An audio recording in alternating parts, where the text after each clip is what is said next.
আসসালামু আলাইকুম ওয়ারাহমাতুল্লাহি ওয়াবারাকাতুহু। আশা করি আল্লাহর অশেষ রহমত ও মেহেরবানিতে আপনারা সকলেই ভালো আছেন আর আপনারা দেখছেন আলোকিত ইসলামিক টিভি। আম্মু, আমি গেলাম। আচ্ছা, সাবধানে যাস। আচ্ছা আম্মু। আম্মুর থেকে বিদায় নিয়ে রওনা দিলাম কলেজের উদ্দেশ্যে, মানে মাদ্রাসার দিকে। একটু হেঁটে রাস্তার মোড় দিয়ে দাঁড়িয়ে রইলাম রিকশার জন্য। একটু পর রিকশা আসলো। এই যে মামা, শুনছেন? হ্যাঁ বলো, কোথায় যাবে? আলিয়া মাদ্রাসায় যাবেন? ওঠো। রিকশায় উঠে বসলাম। রিকশাওয়ালা মামা রিকশা চালাতে শুরু করলো।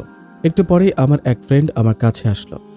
এই, ওইদিকে সর, আমি আজ এদিকে বসবো। কেন? এদিকে বসলে কি হবে? প্রতিদিন তো তুই এদিকে বসিস, আজ না হয় আমি যাই। না, আমি যাব না। দূর, আমি যাব। তাহলে যা, আমি আর যাব না তোর সাথে। অভিমানের সুরে বলল রাবেয়া। আচ্ছা আয়, আজ এদিকে তুই বস, তাও আমাকে ছেড়ে যাস না। হয়েছে, আর ঢং দেখাতে হবে না। মামা চলেন আপনি। রিকশা আবার চলছে আপন মনে। কিছু দূর যেতেই জ্যামে পড়ে গেলাম। কি কাণ্ড! এখন জ্যাম পেরিয়ে মাদ্রাসায় কখন যাব? এক হাত আরেক হাতের উপর দিয়ে হাঁটুর ওপর রেখে চারদিকে দেখছি আর ভাবছি, আজকে আবার লেট না করে ফেলি। চারদিকে ধূলিময় হাওয়া, গাড়ি আর বিভিন্ন কলকারখানার ধোঁয়া, হরেক রকমের বস্তুর হর্ন ও টিপ টিপ শব্দে চারদিকে মুখরিত করে তুলেছে। মনে হচ্ছে এ যেন এক শব্দের কারখানা, যেখানে শব্দ উৎপত্তি করে জনগণকে বিনামূল্যে প্রদান করা হচ্ছে। যে চাইবে সেও পাবে, আর যে চাইবে না সেও পাবে। এই শব্দগুলো যদি একত্র করা যেত তাহলে তা দিয়ে ভালো বাঁধ বানানো যেত, যেটা দিয়ে যমুনা নদীর পানি আটকানো যেত। এতে করে অনেক মানুষের উপকার হতো আর কি। রাস্তার পাশের ধুলাগুলো যেন আজ একটু বেশি পাগলপাড়া হয়ে উঠেছে। সকলে সযত্নে গা মাখিয়ে দিচ্ছে।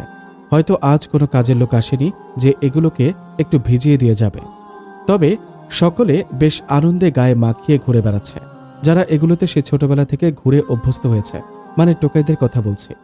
কিন্তু ধুলার একটা ধর্ম যা সে সবসময় পালন করে থাকে, আর সেটা হচ্ছে সে কাউকে খালি হাতে ফেরায় না, সকলকে কিছু না কিছু দিয়েই যায়। তা সে ইচ্ছায় নিক বা অনিচ্ছায়, সে কারো ঘুষ গ্রহণ করে না। কাউকে গরিব বলে তাকে মাখাবে, আর যে বড়লোক সে মাখাবে না, এই কথা ধুলোর কাছে মূল্যহীন। সে সকলকে নির্বিশেষে মাখিয়ে চলে যায় তার নিজের গন্তব্যে। থাক, আজ আর ধুলোর কথা না বলি, তাহলে আর কাহিনীও বলা হবে না। এবার গল্পে ফেরা যায়। নিজের আধমনে বসে ভাবছি যে কেন আজ আবার এদিকটায় বসতে গেলাম। দূর, এদিকে বসলে আমার একদম ভালো লাগে না। কি যে করি! চারদিকে নজরে তাকাচ্ছি। হঠাৎ দেখতে পেলাম একটা ছেলে রোড ক্রস করছে। পরনে সাদা ধবধবে জুব্বা আর পায়জামা। জুব্বাটা মনে হয় কলরবের ডিজাইনের হবে। মাথায় সুন্দর করে পাগড়ি বাঁধা, মনে হয় কেউ যেন মাথাতে সুন্দর করে পরিয়ে দিয়েছে। 6 কি 7 হাতের মাপের পাগড়ি, তবে মনে হচ্ছে পাগড়িটা যেন শুধু তার জন্য ভালো মানায়। ঠিক কেমন করে পড়েছে! পাগড়িটার কিছু অংশ সামনে ঝুলানো আছে আর কিছু পেছনে রয়েছে। চোখে আলতো করে চিকচিক কালি দেওয়া, মানে সুরমা ব্যবহার করা হয়েছে। সুরমা দেওয়াতে তার থেকে যেন আর চোখ সরানো যাচ্ছে না। মনে হচ্ছে তার চোখের প্রতিটি পলকে পলকে ডুবে যায়। ওই চোখ যেন আমায় কিছু বলতে চাইতো। চোখ তো নয়, যেন কিছু মুক্ত রাশি ঝলমল করছে সেখানে। ইস, কেউ যদি আমায় ওই চোখের বাঁধনে বাঁধত তাহলে কত না ভালো হতো। বিন্দু বিন্দু ঘাম এসে তার কপালটাকে আরো সজীব করে দিচ্ছে, যেন মনে হচ্ছে লেবুর গায়ে পানি পড়েছে। তার ঠোঁটের দিকে চাইতেই কেমন যেন মনে হলো এ যেন এক মায়াবী ঠোঁট, যাতে আঘাত করা যাবে না। কি সুন্দর ঠোঁট তার! ছেলেদের ঠোঁট যে এত সুন্দর হয় এর আগে জানতাম না। যেন মনে হচ্ছে লিপস্টিক দেওয়া হয়েছে। মুখে হালকা দাঁড়িয়ে উঠেছে, এতে ছেলেটাকে বেশ মানিয়েছে। কিন্তু আমি এত কিছু ভাবছি কেন ছেলেটির ব্যাপারে? আগে তো অনেক ছেলেকেই চোখে পড়েছে, তাদেরকে তো এমন মনে হয়নি। তাহলে ইনি কেন এমন মনে হচ্ছে আমার? যাই হোক, এতে বেশি সময় দেওয়া যাবে না, নইলে আবার কিছু হয়ে না যায়। দেখলাম ছেলেটি একটি বৃদ্ধাকে রাস্তা পার করাচ্ছে, এমনভাবে নিয়ে যাচ্ছে যেন তার আপন মা। গালের ওপর হাত রেখে এসব ভাবছে।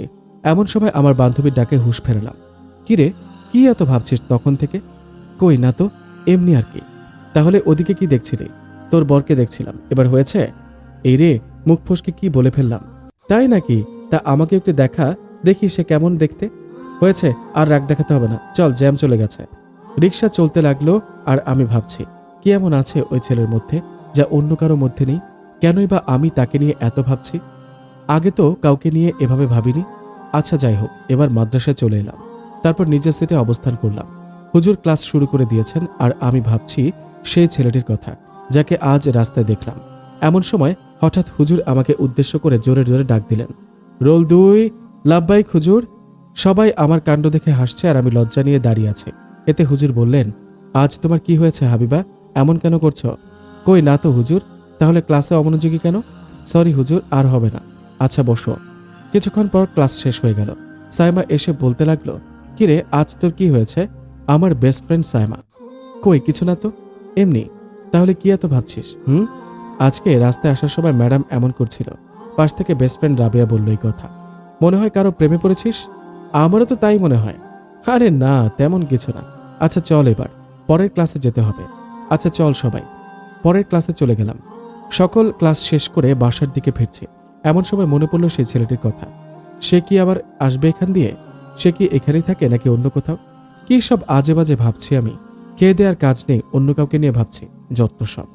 তারপর বাসায় চলে এলাম। এসে ফ্রেশ হয়ে নিলাম, খাবার খেয়ে রেস্ট নিয়ে নিলাম। তারপর নামাজ আদায় করে ছাদে চলে এলাম। এখন কোরআন পড়ার সময়, তাই পড়তে লাগলাম। পড়া শেষ করে সন্ধ্যাবেলার নামাজ আদায় করে মায়ের সাহায্য করলাম। এরপর মাদ্রাসার পড়া কমপ্লিট করে খাবার খেতে গেলাম। সকল কাজ শেষ করে এসে বিছানায় চলে এলাম। এসে কিছুক্ষণ পর ফেসবুকে ঢুকলাম। বান্ধবীদের সাথে কথা বলছি। তারা আজ আমাকে নিয়ে অনেক মজা করছে। না পারছি না বলতে, না পারছি সইতে। অন্যদিন হলে তো এদেরকে একদম ধুয়ে দিতাম, কিন্তু আজ আমার কি হলো, তাদেরকে কিছু বলতেও পারছি না। এমন সময় সারা বিছানা কাঁপতে লাগলো। আমি ভাবলাম হয়তো ভূমিকম্প হচ্ছে, কিন্তু এ কি, শুধু আমার বিছানা নড়ছে কেন? সব জিনিসপত্র একদম নড়ছে না। তাহলে কি এখানে ভূত? আম্মু বলে জোরে চিৎকার করলাম। চোখ খুলে দেখলাম, কিন্তু এবার কি? আমি শুয়ে আছি কেন? আমি তো বসেছিলাম, তাহলে শুয়ে পড়লাম কখন? আর আমার ফোন, তাহলে কি ভূত আমায় শুয়ে রেখে গেছে? আর এখন আজানি বা দিচ্ছে কেন? এখন তো সময় মাত্র। বালিশের নিচে ফোন খুঁজে পেলাম, দেখি এখন 4:10 বাজে। আম্মু আবার জোরে চিৎকার দিয়ে সবাইকে বললাম। সবাই আমার চিৎকার শুনে আমার রুমে এলো। তারপর আম্মু এসে জিজ্ঞেস করলো, কি হয়েছে মামনি, চিৎকার করছো কেন? কোনো খারাপ স্বপ্ন দেখেছো নাকি? কিছুতে ভয় পেয়েছো? না তেমন কিছু না, সামান্য আর কি। আচ্ছা, এবার লক্ষ্মী মেয়ের মতো ঘুমিয়ে যাও, কেমন? আচ্ছা আব্বু, যাও তোমরা এবার। সবাই চলে গেল, কিন্তু আমার মাথায় এখনো আসছে না যে আমি কোথায় আছি। আর ওইগুলো কি সব স্বপ্ন দেখলাম, নাকি আমার চেতনা? রাতে ইয়ারফোন কানে দিয়ে শুয়েছিলাম, আর এতেই কখন যে ঘুমিয়ে পড়েছি তার হদিস নেই। হঠাৎ আমার নজর গেল পরনের কাপড়ের দিকে। এ কি, আমি প্যান্ট শার্ট পরে আছি কেন? আর আমার বোরকা, নিকাব, মোজা, সেগুলো কই গেল? আর সেই ছেলেটি বা কোথায় দেখলাম আমি? তাহলে কি সবই স্বপ্ন ছিল? আচ্ছা যাই হোক, যেহেতু আজানের সময় উঠেছি, তাই আজকে নামাজটা পড়ে নেই। ড্রেস চেঞ্জ করে এসে নামাজ আদায় করলাম।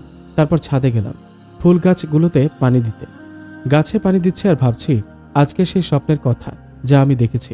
কি সুন্দরী না ছিল সেই স্বপ্ন। ইস, যদি এটা সত্যি হতো, যদি সেই ছেলেটিকে পেতাম, তাহলে আমি হিজাব নেকাব পরতে রাজি আছি। কত সুন্দরী না লাগে আমাকে হিজাব পরলে। কি, আমার কথার কিছুই বুঝছেন না তো আপনারা? আচ্ছা দাঁড়ান, সব বুঝিয়ে বলছি। আমি সানজিদা ইসলাম হাবিবা, সংক্ষেপে সবাই হাবিবা বলে ডাকে। আমার আব্বু একজন খুব ভালো বিজনেসম্যান, এলাকার কোটিপতিদের মাঝে অন্যতম। আর আম্মু একজন গৃহকর্ত্রী। আর আমি হলাম মডার্ন যুগের অন্যতম একজন লেডি মাফিয়া, যার ভয়ে এলাকার সবাই চুপসে যায়। ইসলাম বলতে কি বোঝায় তার বেশি কিছু আমার জানা নেই বললেই চলে। বাবার ক্ষমতাকে কাজে লাগিয়ে এলাকার সব মানুষদেরকে ভয় দেখানো, তাদেরকে মারপিট করা, মিথ্যা কাহিনী দিয়ে জেলে দেওয়া, আরও কত গুণ আছে আমার মাঝে যা বলার অন্ত নেই। আর কত ছেলে যে আমি জেলে পাঠিয়েছি তার লিস্টও নেই আমার কাছে, আপনাদের দেখানোর জন্য। আর এতক্ষণ যা দেখছিলাম সবই কেবলমাত্র স্বপ্ন। ইস, যদি সত্যি হতো। আমার ভাবনায় ছেদ ঘটিয়ে ছাদে এলেন বাসার কাজের লোক। আমাকে দেখে বেশ চমকে গেলেন তিনি। অবশ্য এটাই হবার কথা, কেননা যে মেয়ে কিনা ভাত খায়, তা আবার মায়ের হাতে, সে কিনা গাছে পানি দিচ্ছে। কাজের লোক রহিম আঙ্কেল এসে আমাকে জিজ্ঞেস করলো, হাবিবা মামুনি, আপনি গাছে পানি দিচ্ছেন কেন? এগুলো তো আমার কাজ। কেন, আমি কি গাছে পানি দিতে পারি না? না তেমন নয়, আসলে কোনোদিন দেননি তো, তাই বললাম, এই আর কি। আচ্ছা ঠিক আছে, তুমি দাও, আমি বরং যাই। ছাদ থেকে চলে এলাম। আর ওদিকে রহিম ভাবছে, এনার আবার কি হয়েছে আজকে? হঠাৎ গাছে পানি দিচ্ছিল। বড় সাহেব দেখলে তো আমাকে। আচ্ছা যাই হোক, এবার খাবার খাওয়ার পালা। ছাদ থেকে এসে ফ্রেশ হয়ে নিলাম। এবার খাবার খেয়ে কলেজে যাওয়ার পালা। বারবার শুধু সেই স্বপ্নের কথা মনে পড়ছে। স্বপ্নের তো আমি মাদ্রাসায় পড়তাম। কি সুন্দরী না ছিল সে সময়। কি আর করার, যা হবার তাই হয়েছে। খাবার টেবিলে এসে চুপচাপ বসে আছে। এমন সময় আম্মু এসে, আরে বাহ, আজ আমার মামুনির কি হয়েছে, এমন চুপচাপ হয়ে বসে আছো কেন? কই কিছু না তো। তাই বুঝি, তা আগে তো এমনভাবে থাকোনি, আজ হঠাৎ কি হলো তোমার? প্রতিদিন তো এসেই কি? না থাক, আজ মামুনি ভালো হয়ে গেছে। কেন, এতদিন কি খারাপ ছিলাম নাকি? আরে না, খারাপ কেন হবে, এমনি বললাম আর কি। আচ্ছা এবার খাবার দাও, মাদ্রাসায় যাব। আব্বু খবরের কাগজ পড়ছিলেন। আমার কথা শুনে হঠাৎ চমকে উঠলেন আর বললেন, মামুনি কি বলছো এসব? তুমি মাদ্রাসায় গিয়ে কি করবে? সেখানে গিয়ে আবার কোনো ঝামেলা করবে নাকি? ইস, মুখ ফসকে কি সব বলে ফেললাম। কি, আমি ঝামেলা করি? আম্মু তুমি এটা বলতে পারলে? তাহলে মাদ্রাসায় গিয়ে কি করবি? সরি, কলেজ বলতে গিয়ে মাদ্রাসার নাম চলে এসেছে। আচ্ছা ঠিক আছে, এবার খেয়ে নাও। খাওয়া শেষ করে কলেজের জন্য রেডি হচ্ছে, এমন সময় ফোনটা বেজে উঠল। ফোন রিসিভ করে, হ্যালো রাবিয়া, বল কলেজে কখন আসবি? এই তো বেরোবো। কেন, কি হয়েছে? আরে আজকে আরেকজনকে পেয়েছি, আজকে এটা দিয়ে শুরু করব। আচ্ছা আমি আসছি। রেডি হওয়ার জন্য ড্রেস চয়েস করছিলাম, কিন্তু না, আজ কোনো ড্রেসই ভালো লাগছে না। প্যান্ট শার্ট কিছুই ভালো লাগছে না আজকে। তাহলে কি পরে যাব? পেয়েছি, আজকে আমি অন্যভাবে যাব। হ্যাঁ, এটা পরে যাব, আর বড় ওড়নাটা নিয়ে যাব, তাহলেই হবে। সাধারণ একটা ড্রেস। রেডি হয়ে সিঁড়ি দিয়ে নামছি, এমন সময় আম্মু বলল, কি মামুনি, এটা কি পরেছ? কেন, জামা? কিন্তু তুমি তো এসব পরে কলেজে যাও না, আজ হঠাৎ পরলে কেন? আমি কি এসব পরে যেতে পারি না? হ্যাঁ, তবে কোনোদিন দেখিনি তো তাই বললাম। কিন্তু এটা পরে বাইক চালাবে কি করে? আজ বাইক নিয়ে যাব না। আজকে তবে কার নিয়ে যাবে? না, রিকশায় করে যাব। ওপাশ থেকে আব্বু বলল, কি বলো এসব তুমি? আমার মেয়ে হয়ে রিকশায় যাবে? কিন্তু কেন, তোমার বাইক কি খারাপ হয়ে গেছে নাকি কার পছন্দ হয়নি? তাহলে আরেকটা। না আব্বু, আমি আজ রিকশায় করে যাব, ব্যাস। কিন্তু কোনো কিন্তু নয়, এবার যাই তাহলে। আচ্ছা সাবধানে যেও, হ্যাঁ, আর গিয়ে আমাকে ফোন দিবে কিন্তু। আচ্ছা। বাসা থেকে বেরিয়ে একটু অপেক্ষা করলাম রিকশার জন্য। রিকশা এসে গেল আর আমি তাতে উঠে পড়লাম। রিকশা চলছে অবিরাম ভাবে, আর আমার মনে পড়ছে সেই স্বপ্ন যেখানে আমি অন্য কিছু ছিলাম। মনে পড়ছে সেই ধূলিময় পরিবেশের কথা, মনে পড়ছে সেই ছেলেটির কথা। আমার স্বপ্ন কি সত্যি হবে? আমি কি দেখতে পাবো সেই ছেলেটাকে? শুনেছি ফজরের স্বপ্ন নাকি সত্যি হয়। আচ্ছা দেখি আল্লাহ কি করেন। এমন সময় আমি দেখতে পেলাম রাস্তার পাশে 3টি ছেলে একটি মেয়েকে বিরক্ত করছে। এটা দেখে আর সহ্য হলো না আমার। রিকশা থেকে নেমে পড়লাম। তারপর ছেলে দুটির কাছে গিয়ে তাদের আচ্ছা মতন শিক্ষা দিলাম, যাতে আর কোনো মেয়েদেরকে এমন হেনস্থা না করে। সরি আপু, আমাদের ক্ষমা করে দিন প্লিজ। তোমরা কি এখানে নতুন? জি আপু। আচ্ছা, পরের বার যেন এমন না হয়, কেমন? জি আপু, আপনি যেমন বলেন। আচ্ছা, এবার ওকে এগিয়ে দিয়ে আসো। তারপর ছেলেগুলো মেয়েটাকে এগিয়ে দিতে গেল, আর আমি আবার রিকশায় করে কলেজে রওনা হলাম। রিকশার ভাড়া মিটিয়ে দিয়ে কলেজে ঢুকছি। এমন সময় দেখলাম কিছু মেয়ে একটা ছেলেকে নিয়ে হাসাহাসি করছে। আমার তখন প্রথমে রাস্তায় সেই মেয়েটির কথা মনে পড়ল, যে একজনকে হেনস্থা করলে কতটা খারাপ লাগে, আর তারপর সেই স্বপ্নের কথা মনে পড়ল। তাই আমি আর দেরি না করে ওদের কাছে গেলাম। দেখি মেয়েগুলো আর কেউ নয়, আমারই বান্ধবীগণ। আমাকে আসা দেখেই ওরা কেমন যেন একটা হয়ে গেল। তারপর বলল, তোমাকে কেমন যেন চেনাচেনা লাগছে, কিন্তু কে তুমি? একটা মার দিব, পেতনি কোথাকার, আমাকে চিনিস না? এবার সবাই হুঁশ ফিরল যে এটা আর কেউ না, মহারানী হাবিবা। কিন্তু সবাই তার ড্রেস দেখে অবাক হয়ে জিজ্ঞেস করলো, আজ তুই এটা কি পরেছিস? কেন, জামা পরেছি। কিন্তু তুই তো এসব আগে কখনো পরিসনি, তাহলে আজ এ কেমন? কেন, আজ পরলে কি বাঘে খেয়ে ফেলবে নাকি? না, বাঘ কেন খাবে? এখানে চাচারা খাবে। মানে? মানে হলো এসব তো গেওদের ড্রেস, আর এসব যারা পরে তাদের দিকে কেবল দাড়িওয়ালা চাচারা মানে ছেলেরা ঘুরে। দেখ নাফিসা, তুই কিন্তু বেশি করে ফেলছিস। আচ্ছা বাবা, সরি, আর হবে না। এবার খুশি? এবার বল, এই ছেলেটা কে আবার? কেন এনেছিস একে? মানে তুই কি বলছিস এসব? ওদেরকে কেন আনা হয় তুই জানিস না? জানি। এই ছেলে, এদিকে আসো। ছেলেটি হাবিবার দিকে ভয়ে ভয়ে এগিয়ে গেল। নাম কি তোমার?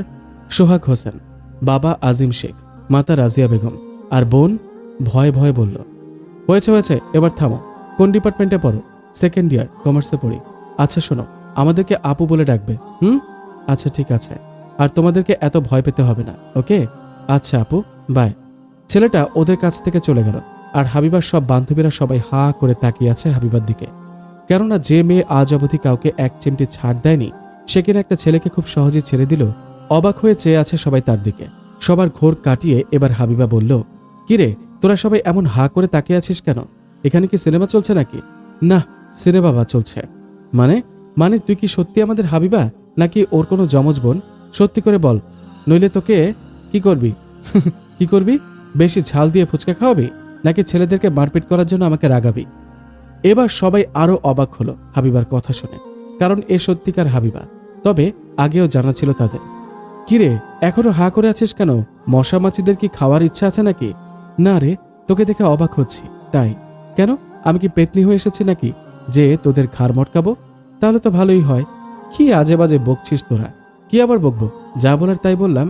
মানে মানে আজ তোর এমন কি হলো যে তুই একদিনে এমন চেঞ্জ হয়ে গেছিস? আমি আবার কেমন চেঞ্জ হলাম? কেমন মানে?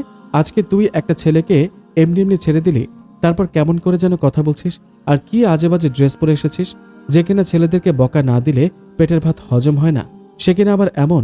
দেখ, বেশি ফাজলামো করিস না, না হলে কি বল, না হলে তোদেরকে ধরে রামধুলাই দেব।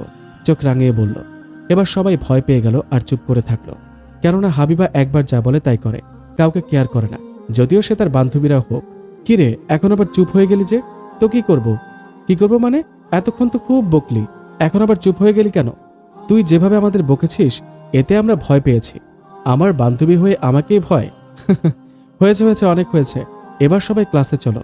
তারপর সবাই ক্লাসে চলে গেল। ক্লাসে এসে যে যার মতন বসে পড়ল। হাবিবা আর সিনথিয়া এক জায়গায় বসল। কিছুক্ষণ পর স্যার ক্লাসে আসলো। সবাই স্যারকে সম্মান জানিয়ে আবার বসে পড়ল। এবার নাম হাজিরা চলছে। হাজিরা শেষে ক্লাসে বাকি কর্মসূচি চলছে। এমন সময় হাবিবা আবার হারিয়ে গেল তার কল্পনার রাজ্যে। আবার ভাবতে লাগলো সেই ছেলেটাকে নিয়ে। সে কি সত্যি আর ছেলেটিকে দেখতে পাবে, নাকি সেটা শুধু কল্পনা ছিল মাত্র? ওইদিকে স্যার ক্লাসের এক পর্যায়ে লক্ষ্য করলেন যে হাবিবা ক্লাসে অমনোযোগী। সে কখনোই এই ক্লাসে অমনোযোগী থাকে না, কিন্তু আজ আবার কি হলো তার? এবার স্যার এক দৃষ্টিতে তাকিয়ে রইলেন তার দিকে। একটু পর সবাই খেয়াল করলো ব্যাপারটা। সবাই এবার হাবিবার দিকে তাকিয়ে আছে, কিন্তু হাবিবার সেদিকে কোনো খেয়াল নেই। সিনথিয়াও ব্যাপারটি বুঝতে পারে আর হাবিবাকে ডেকে দেয়। এই হাবিবা, কি করিস এমন? এই দেখ, ক্লাসের সবাই তোর দিকে তাকিয়ে আছে, দেখ। এই বলে হাবিবাকে হালকা ধাক্কা দেয় সে। সে হঠাৎ নড়ে চড়ে উঠে আর দেখে যে সবাই তার দিকে তাকিয়ে আছে, এমনকি স্যারও। Sorry sir. ঠিক আছে, এবার মনোযোগ দাও। ক্লাস আবার চলতে লাগলো। ক্লাস শেষে সবাই যার যার মতন বাইরে চলে গেল, আর হাবিবার সব বন্ধু বান্ধবরা তাকে ঘিরে ধরল। এই হাবিবা, তোর আজ কি হয়েছে রে? তুই এমন কেন করছিস? আমি আবার কেমন করছি? কেমন মানে? দেখলাম আজ বেশি অমনোযোগী ছিলি ক্লাসে, আবার কেমন একটা ড্রেসও পরে এসেছিস এখন। তা কি হয়েছে তোর? কই কিছু না তো। কারো প্রেমে পড়েছিস নাকি আবার? আমি শুনেছি যে কেউ প্রেমে পড়লে নাকি তার সবকিছু বদলে যায়, তার সবকিছুতে শুধু রোমান্টিকতাই থাকে। তবে প্রেম করার মতন যোগ্যতা আর ইচ্ছা লাগে, যা ওর নেই। তুই কি বলছিস এসব? আমাদের হাবিবা কি কম সুন্দরী নাকি? আর ওর বাবার সম্পত্তিও কি কিছু কম নাকি? ও যা সুন্দর, যে কোনো ছেলে ওকে পছন্দ করবে। তাহলে তো ওর মেয়েদের সাথে প্রেম করতে হবে। কেন মেয়েদের সাথে কেন? কারণ যে মেয়ে ছেলেদেরকে একদম সহ্য করতে পারে না, তাকে তো মেয়েদের সাথেই প্রেম করতে হবে, এমনকি মেয়েদেরকে বিয়ে করতে হবে। এই বলে সবাই হাসতে লাগলো, আর হাবিবা রাগে কটমট করছিল, যেন সবাইকেই চিবিয়ে খাবে। তোরা চুপ করবি নাকি মার খাবি? এবার সবাই চুপ হয়ে গেল, আর কেউ কথা বলছে না। মনে হয় আজ কিছু বেশি করে ফেলেছে ওরা। সিনথিয়া, চল এখান থেকে। হাবিবা আর সিনথিয়া চলে গেল। কিছুক্ষণ পর সবাই মিলে কলেজ ক্যাম্পাসে আবার আড্ডা দিতে লাগলো, কিন্তু আজ হাবিবার কিছুই ভালো লাগছে না। তাই বাসায় যাওয়ার জন্য বের হয়ে গেল। রিকশায় বসে বসে আনমনে ভাবছে আর মনমরা হয়ে আছে। এমন সময় হঠাৎ রাস্তায় জ্যাম লেগে যায়, সব কিছু স্তব্ধ হয়ে যায়, আর হাবিবার হৃৎপিণ্ড বারবার বিট করতে থাকে। সে কিছুই বুঝতে পারছে না কেন তার এমন হচ্ছে। আগে তো কখনো এমন হয়নি। তাহলে সে তখন স্বপ্নের কথা মনে পড়তে থাকলো। সে কি এখন আসবে আমার সামনে? আমি কি তাকে দেখতে পাবো? আনমনে বসে ভাবছে হাবিবা। এসব অনেক চিন্তা হাবিবাকে ঘিরে ঘুরে বেড়াচ্ছে, কিন্তু না, তেমন কিছুই হলো না। জ্যাম চলে গেল আর তাদের রিকশা আবার চলতে লাগলো। ধুর, কিচ্ছু হলো না। ইস, যদি স্বপ্নটা সত্যি হতো, যদি সেই ছেলেটা এখানে আসতো। আর কিরে, কি এত ভাবছিস বসে বসে? কই কিছু না তো। তাহলে চুপ করে আছিস কেন? প্রতিদিন তো কত দুষ্টুমি করে বাড়ি ফিরতি, আজ আবার কি হলো? না, এমনি ভালো লাগছে না আজ। তাই? কি হয়েছে তো? অসুস্থ নাকি? আরে না, তেমন কিছু না। এভাবে গল্প করতে করতে তারা চলতে থাকে। এমন সময় হাবিবা হঠাৎ কাউকে চোখে পড়ল। কেউ একজন লিফটে করে মার্কেটে প্রবেশ করছে। তার পেছনের অংশ দেখা যাচ্ছে শুধু, কিন্তু হাবিবার যেন তাকে সামনে থেকে দেখতে ইচ্ছে করছে। পরনে জুব্বা ছিল, কিন্তু তার সামনের অংশ না দেখার কারণে বোঝা যাচ্ছে না সে দেখতে কেমন। হাবিবার তাকে দেখার জন্য কৌতূহল জেগে উঠল, তাই সে রিকশা থেকে নেমে পড়ে। এমন সময় আমি দেখতে পেলাম রাস্তার পাশে তিনটি ছেলে একটি মেয়েকে বিরক্ত করছে। এটা দেখে আর সহ্য হলো না আমার। রিকশা থেকে নেমে পড়লাম। তারপর ছেলে দুটির কাছে গিয়ে তাদের আচ্ছা মতন শিক্ষা দিলাম, যাতে আর কোনো মেয়েদেরকে এমন হেনস্থা না করে। সরি আপু, আমাদের ক্ষমা করে দিন প্লিজ। তোমরা কি এখানে নতুন? জি আপু। আচ্ছা, পরের বার যেন এমন না হয়, কেমন? জি আপু, আপনি যেমন বলেন।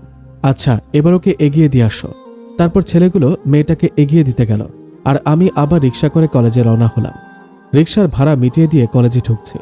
এমন সময় দেখলাম কিছু মেয়ে একটা ছেলেকে নিয়ে হাসাহাসি করছে। আমার তখন প্রথমে রাস্তার সেই মেয়েটির কথা মনে পড়ল, যে একজনকে হেনস্থা করলে কতটা খারাপ লাগে। আর তারপর সেই স্বপ্নের কথা মনে পড়ল। তাই আমি আর দেরি না করে ওদের কাছে গেলাম। দেখি মেয়েগুলো আর কেউ নয়, আমারই বান্ধবীগণ। আমাকে আশা দেখে ওরা কেমন যেন একটা হয়ে গেল। তারপর বলল, তোমাকে কেমন যেন চেনা চেনা লাগছে, কিন্তু কে তুমি? একটা মাইর দিব, পেতনি কোথাকার, আমাকে চিনিস না? এবার সবার হুঁশ ফিরল যে এটা আর কেউ না, মহারানী হাবিবা। কিন্তু সবাই তার এই ড্রেস দেখে অবাক হয়ে জিজ্ঞেস করল, তুই আজ এটা কি পরেছিস? কেন জামা পরেছি? কিন্তু তুই তো এসব আগে কখনো পরিসনি, তাহলে আজ এ কেমন? কেন আজ পরলে কি বাঘে খেয়ে ফেলবে নাকি? না, বাঘ কেন খাবে? এখানের চাচারা খাবে। মানে মানে হলো এসব তো গেওদের ড্রেস, আর এসব যারা পরে তাদের দিকে কেবল দাড়িওয়ালার চাচারা মানে ছেলেরা ঘুরে। দেখ নাফিসা, তুই কিন্তু বেশি করে ফেলছিস। আচ্ছা বাবা, সরি, আর হবে না। এবার খুশি? এবার বল, এই ছেলেটা কে আবার? কেন এনেছিস ওকে? মানে তুই কি বলছিস এসব? ওদেরকে কেন আনা হয় তুই জানিস না? না। জানি। এই ছেলে, এদিকে আসো। ছেলেটি হাবিবার দিকে ভয়ে ভয়ে এগিয়ে গেল। নাম কি তোমার? সোহাগ হোসেন।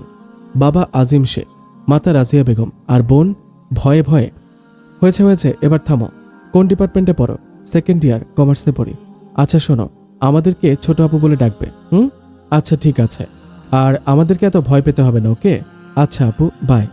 ছেলেটা ওদের কাছ থেকে চলে গেল, আর হাবিবার সব বান্ধবীরা সবাই হা করে তাকিয়ে আছে হাবিবার দিকে। কেননা যে মেয়ে আজ অবধি কাউকে এক চিমটি ছাড় দেয়নি, সে কিনা একটা ছেলেকে খুব সহজে ছেড়ে দিল। অবাক হয়ে চেয়ে আছে সবাই তার দিকে। সবার ঘোর কাটিয়ে এবার হাবিবা বলল, কিরে তোরা সবাই এমন হা করে তাকিয়ে আছিস কেন? এখানে কি সিনেমা চলছে নাকি?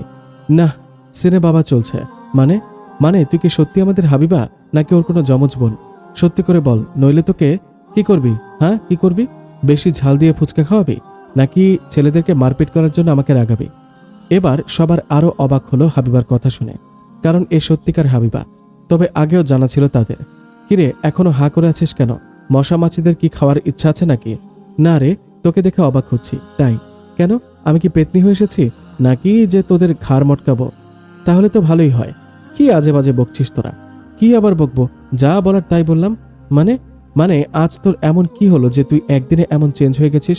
আমি আবার কেমন চেঞ্জ হলাম? কেমন মানে? আজকে তুই একটা ছেলেকে এমনি এমনি ছেড়ে দিলি, তারপর কেমন করে যেন কথা বলছিস। আর কি আজে বাজে ড্রেস পরে এসেছিস। যে কিনা ছেলেদেরকে বকা না দিলে পেটের ভাত হজম হয় না, সে কিনা আবার এমন। দেখ, বেশি ফাজলামো করিস না, না হলে কি বল, না হলে তোদেরকে ধরে রামধোলাই দেব। চোখ রাঙিয়ে বলল। এবার সবাই ভয় পেয়ে গেল আর চুপ করে থাকলো, কেননা হাবিবা একবার যা বলে তাই করে, কাউকে কেয়ার করে না, যদিও সে তার বান্ধবীরাই হোক। কিরে, এখন আবার চুপ হয়ে গেলি যে? তো কি করব মানে? এতক্ষণ তো খুব বকলি, এখন আবার চুপ হয়ে গেলি কেন? তুই যেভাবে আমাদের বকছিস, এতে আমরা ভয় পাইছি। আমার বান্ধবী হয়ে আমাকে ভয়? হয়েছে হয়েছে, অনেক হয়েছে। এবার সবাই ক্লাসে চলো। তারপর সবাই ক্লাসে চলে গেল। ক্লাসে এসে যে যার মতন বসে পড়ল। হাবিবা আর সিনথিয়া এক জায়গায় বসলো। কিছুক্ষণ পর স্যার ক্লাসে আসলো। সবাই স্যারকে সম্মান জানিয়ে আবার বসে পড়ল। এবার নাম হাজিরা চলছে। হাজিরা শেষে ক্লাসে বাকি কর্মসূচি চলছে। এমন সময় হাবিবা আবার হারিয়ে গেল তার কল্পনার রাজ্যে। আবার ভাবতে লাগলো সেই ছেলেটাকে নিয়ে। সে কি সত্যি আর ছেলেটিকে দেখতে পাবে, নাকি সেটা শুধু কল্পনা ছিল? ওইদিকে স্যারের ক্লাসের এক পর্যায়ে লক্ষ্য করলেন যে হাবিবা ক্লাসে অমনোযোগী। সে কখনোই এই ক্লাসে অমনোযোগী থাকে না, কিন্তু আজ আবার কি হলো তার? এবার স্যার এক দৃষ্টিতে তাকিয়ে রইলেন তার দিকে। একটু পর সবাই খেয়াল করলো ব্যাপারটা। সবাই এবার হাবিবার দিকে তাকিয়ে আছে, কিন্তু হাবিবার সেদিকে কোনো খেয়াল নেই। সিনথিয়া এই ব্যাপারটি বুঝতে পারে আর হাবিবাকে ডেকে দেয়। এই হাবিবা, কি করিস এমন? অমনোযোগী হয়ে আছে। এই দেখ, ক্লাসের সবাই তোর দিকে তাকিয়ে আছে, দেখ। এই বলে হাবিবাকে হালকা ধাক্কা দেয় সে হঠাৎ নড়েচড়ে উঠে আর দেখে যে সবাই তার দিকে তাকিয়ে আছে, এমনকি স্যারও। Sorry sir. ঠিক আছে, এবার মনোযোগ দাও। ক্লাস আবার চলতে লাগলো। ক্লাস শেষে সবাই যার যার মতন বাহিরে চলে গেল, আর হাবিবার সব বন্ধু বান্ধবীরা তাকে ঘিরে ধরল। এই হাবিবা, তোর আজ কি হয়েছে রে? তুই এমন কেন করছিস? আমি আবার কেমন করছি? কেমন মানে? দেখলাম আজ বেশি অমনোযোগী ছিলি ক্লাসে, আবার কেমন একটা ড্রেসে পরে এসেছিস এখন। তা কি হয়েছে তোর? কই, কিছু না তো। কারো প্রেমে পড়েছিস নাকি আবার? আমি শুনেছি যে কেউ প্রেমে পড়লে নাকি তার সবকিছু বদলে যায়। আর তার কিছু শুধু রোমান্টিকতাই থাকে। তবে প্রেম করার মতন যোগ্যতা আর ইচ্ছা লাগে, যা ওর নেই। তুই কি বলছিস এসব? আমাদের হাবিবা কি কম সুন্দরী নাকি? আর ওর বাবার সম্পত্তি কি কিছু কম নাকি? ও যা সুন্দর, যে কোনো ছেলেই ওকে পছন্দ করবে। তাহলে তো ওর মেয়েদের সাথে প্রেম করতে হবে। কেন মেয়েদের সাথে কেন? কারণ যে মেয়ে ছেলেদেরকে একদম সহ্য করতে পারে না, তাকে তো মেয়েদের সাথেই প্রেম করতে হবে, এমনকি মেয়েদেরকে বিয়ে করতে হবে। এ বলে সবাই হাসতে লাগলো। আর হাবিবা রাগে কটমট করছিল, যেন সবাই চিবিয়ে খাবে। এমন সময় তার বান্ধবী সিনথিয়া বলল, কিরে তুই আবার কই যাস? একটু মার্কেটে যাব। কেন? তুই না বললি আমার ভালো লাগছে না, বাসায় যাব, এখন আবার মার্কেটে কেন? এখন ভালো লাগছে, চল এবার। কি জানি কখন তোর ভালো লাগে আবার কখন খারাপ লাগে। তুই কি যাবি নাকি এভাবেই বকবক করবি? চল এবার, নইলে থাক এখানে। আচ্ছা বাবা, যাচ্ছি। রিকশার ভাড়াটা তাড়াতাড়ি মিটিয়ে ওরা মার্কেটে প্রবেশ করলো। হাবিবা ছেলেটিকে সব জায়গায় খুঁজছে, কিন্তু কোথাও পাচ্ছে না। এ দেখে সিনথিয়া বলল, কিরে তুই কি কাউকে খুঁজছিস? কই না তো। তাহলে এভাবে কি খুঁজছিস? কিছু না, চল এবার। হাবিবা ছেলেটিকে কোথাও খুঁজে পেল না, তাই সে নিরাশ হয়ে বাসামুখী হতে চলল। কিন্তু বেরোনোর সময় সে দেখলো সেই ছেলেটা একটা গাড়ি করে চলে যাচ্ছে। সে তার পেছনে দৌড় দেয়, কিন্তু তাতে কাজ হলো না, সে আগেই চলে যায়। সিনথিয়া তার পেছনে দৌড়ে এসে বলে, কিরে তুই আমাকে একা রেখে ওভাবে চলে এলি কেন? এমনি। এমনি মানে কিছু না, চল এবার। এবার দুজনে বাড়ির দিকে চলল। বাসায় এসে ফ্রেশ হয়ে নিল। তারপর খাওয়া খেয়ে হাবিবা ঘুমিয়ে গেল।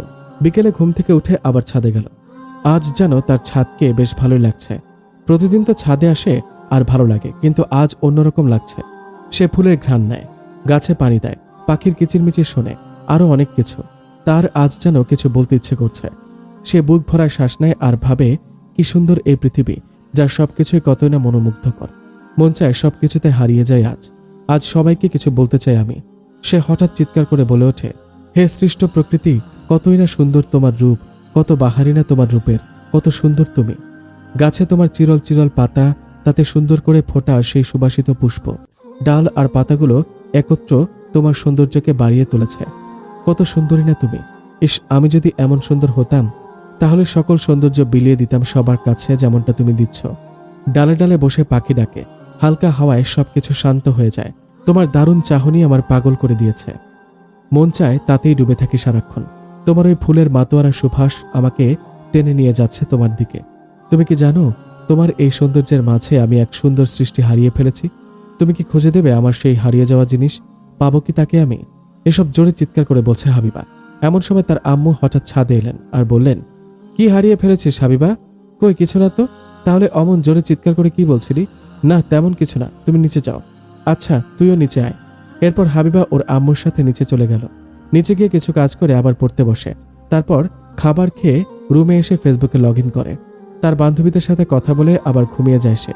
পরদিন সকালে উঠে ফ্রেশ হয়ে খাবার খেয়ে বেরিয়ে পড়ে হাবিবা কলেজে যাওয়ার জন্য।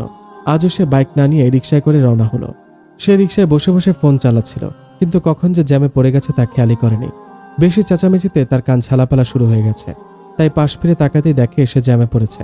কিন্তু এভাবে কতক্ষণ বসে থাকা যায়? তাই রিকশার ভাড়াটা দিয়ে সে এবার হাঁটা শুরু করলো। হাতে ফোন নিয়ে হাঁটতে থাকে সে। কিছু দূর যাওয়ার পর সে লক্ষ্য করলো একটা বড় ট্রাক তার দিকে আসছে। তাই সেটা ভালোভাবে ক্রস করে যেই না ওপর রাস্তায় এসেছে, অমনি আরেকটা ট্রাক এসে তাকে ধাক্কা দেয়। ধাক্কাটা দেওয়ার আগে একটা ছেলে তাকে গাড়িটির সামনে থেকে সরিয়ে আনে। সে কিছু বুঝে ওঠার আগেই ধাক্কা দেওয়ার সময় জোরে চিৎকার দিয়ে চোখ বন্ধ করে দেয়।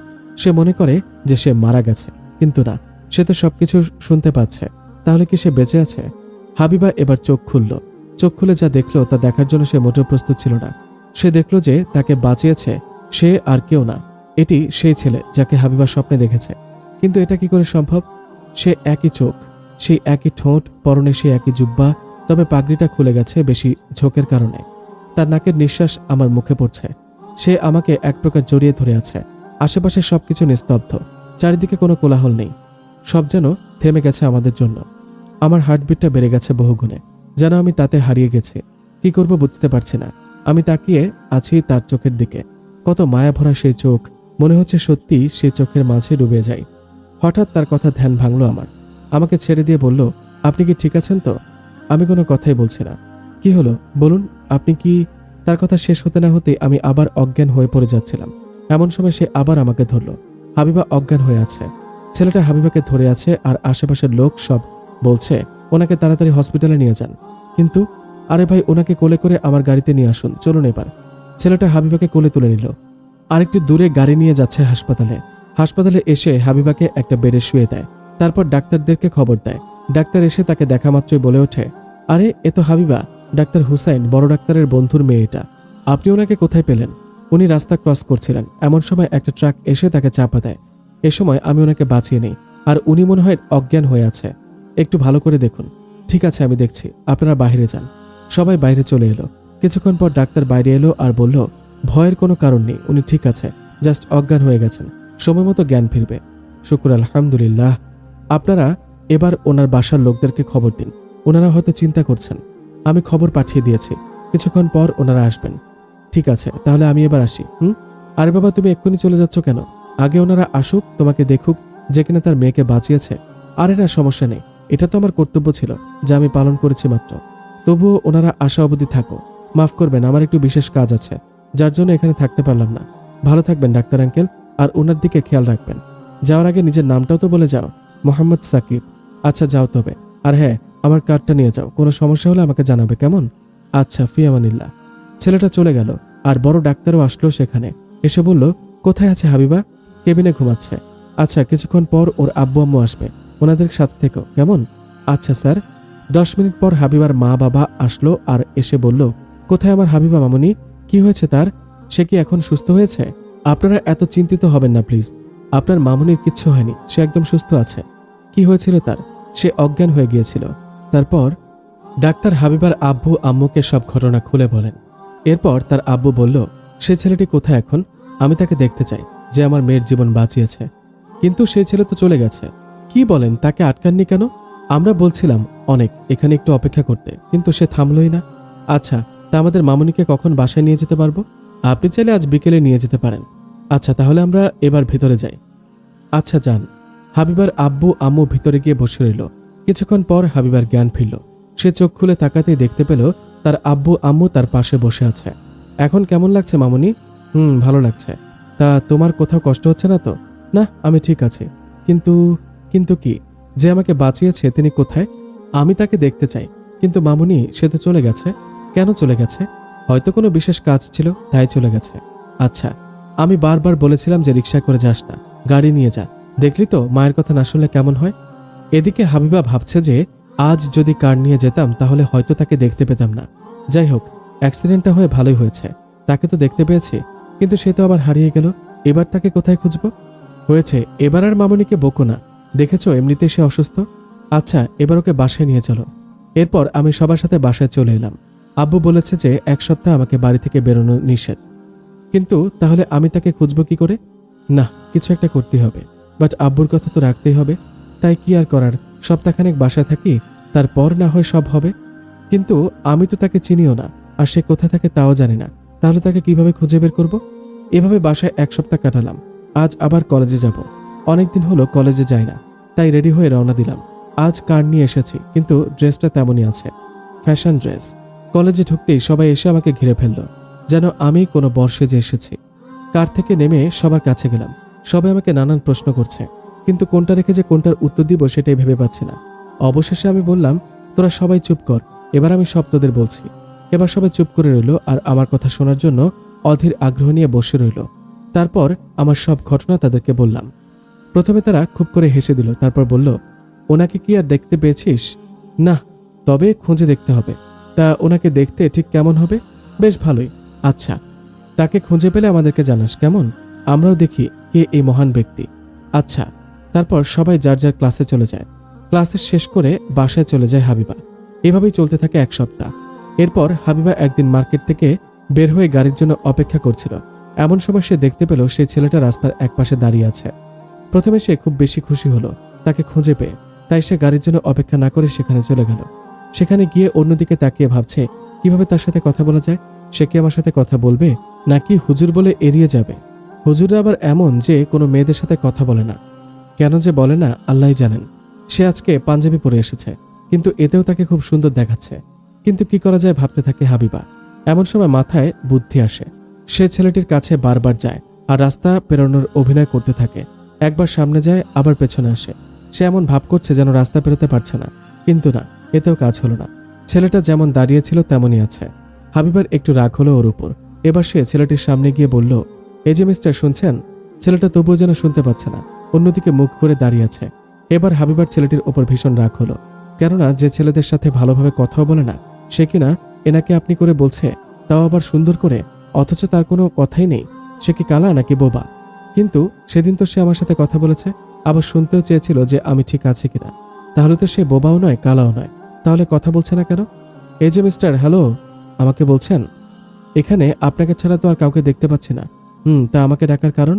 আমি রাস্তা পার হতে পারছি না, আপনি যদি একটু হেল্প করতেন তাহলে। আচ্ছা চলুন। এবার ছেলেটি হাবিবাকে নিয়ে রাস্তা পার হতে চলল। হাবিবা ছেলেটির এক হাত হাবিবার হাতের মুঠোয় করে নিল। কি হলো, এভাবে আমার হাত ধরেছেন কেন?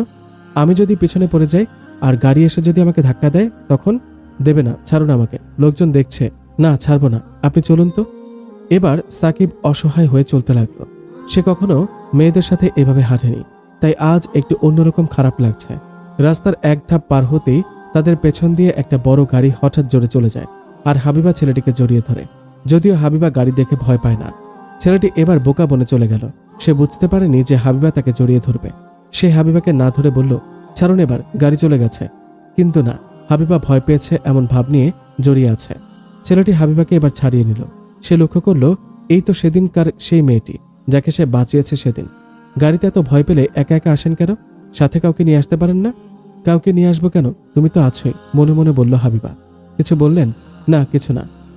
ওরা এখন রাস্তার ঠিক মাঝ বরাবর দাঁড়িয়ে আছে, আর গাড়ি চলার ভিড় বেড়ে গেছে বহুগুণে। এত ভিড় যে রাস্তা পার হওয়ার সম্ভাবনা নেই, তাই এভাবে দাঁড়িয়ে আছে দুজন, কেউ কোনো কথা বলছে না।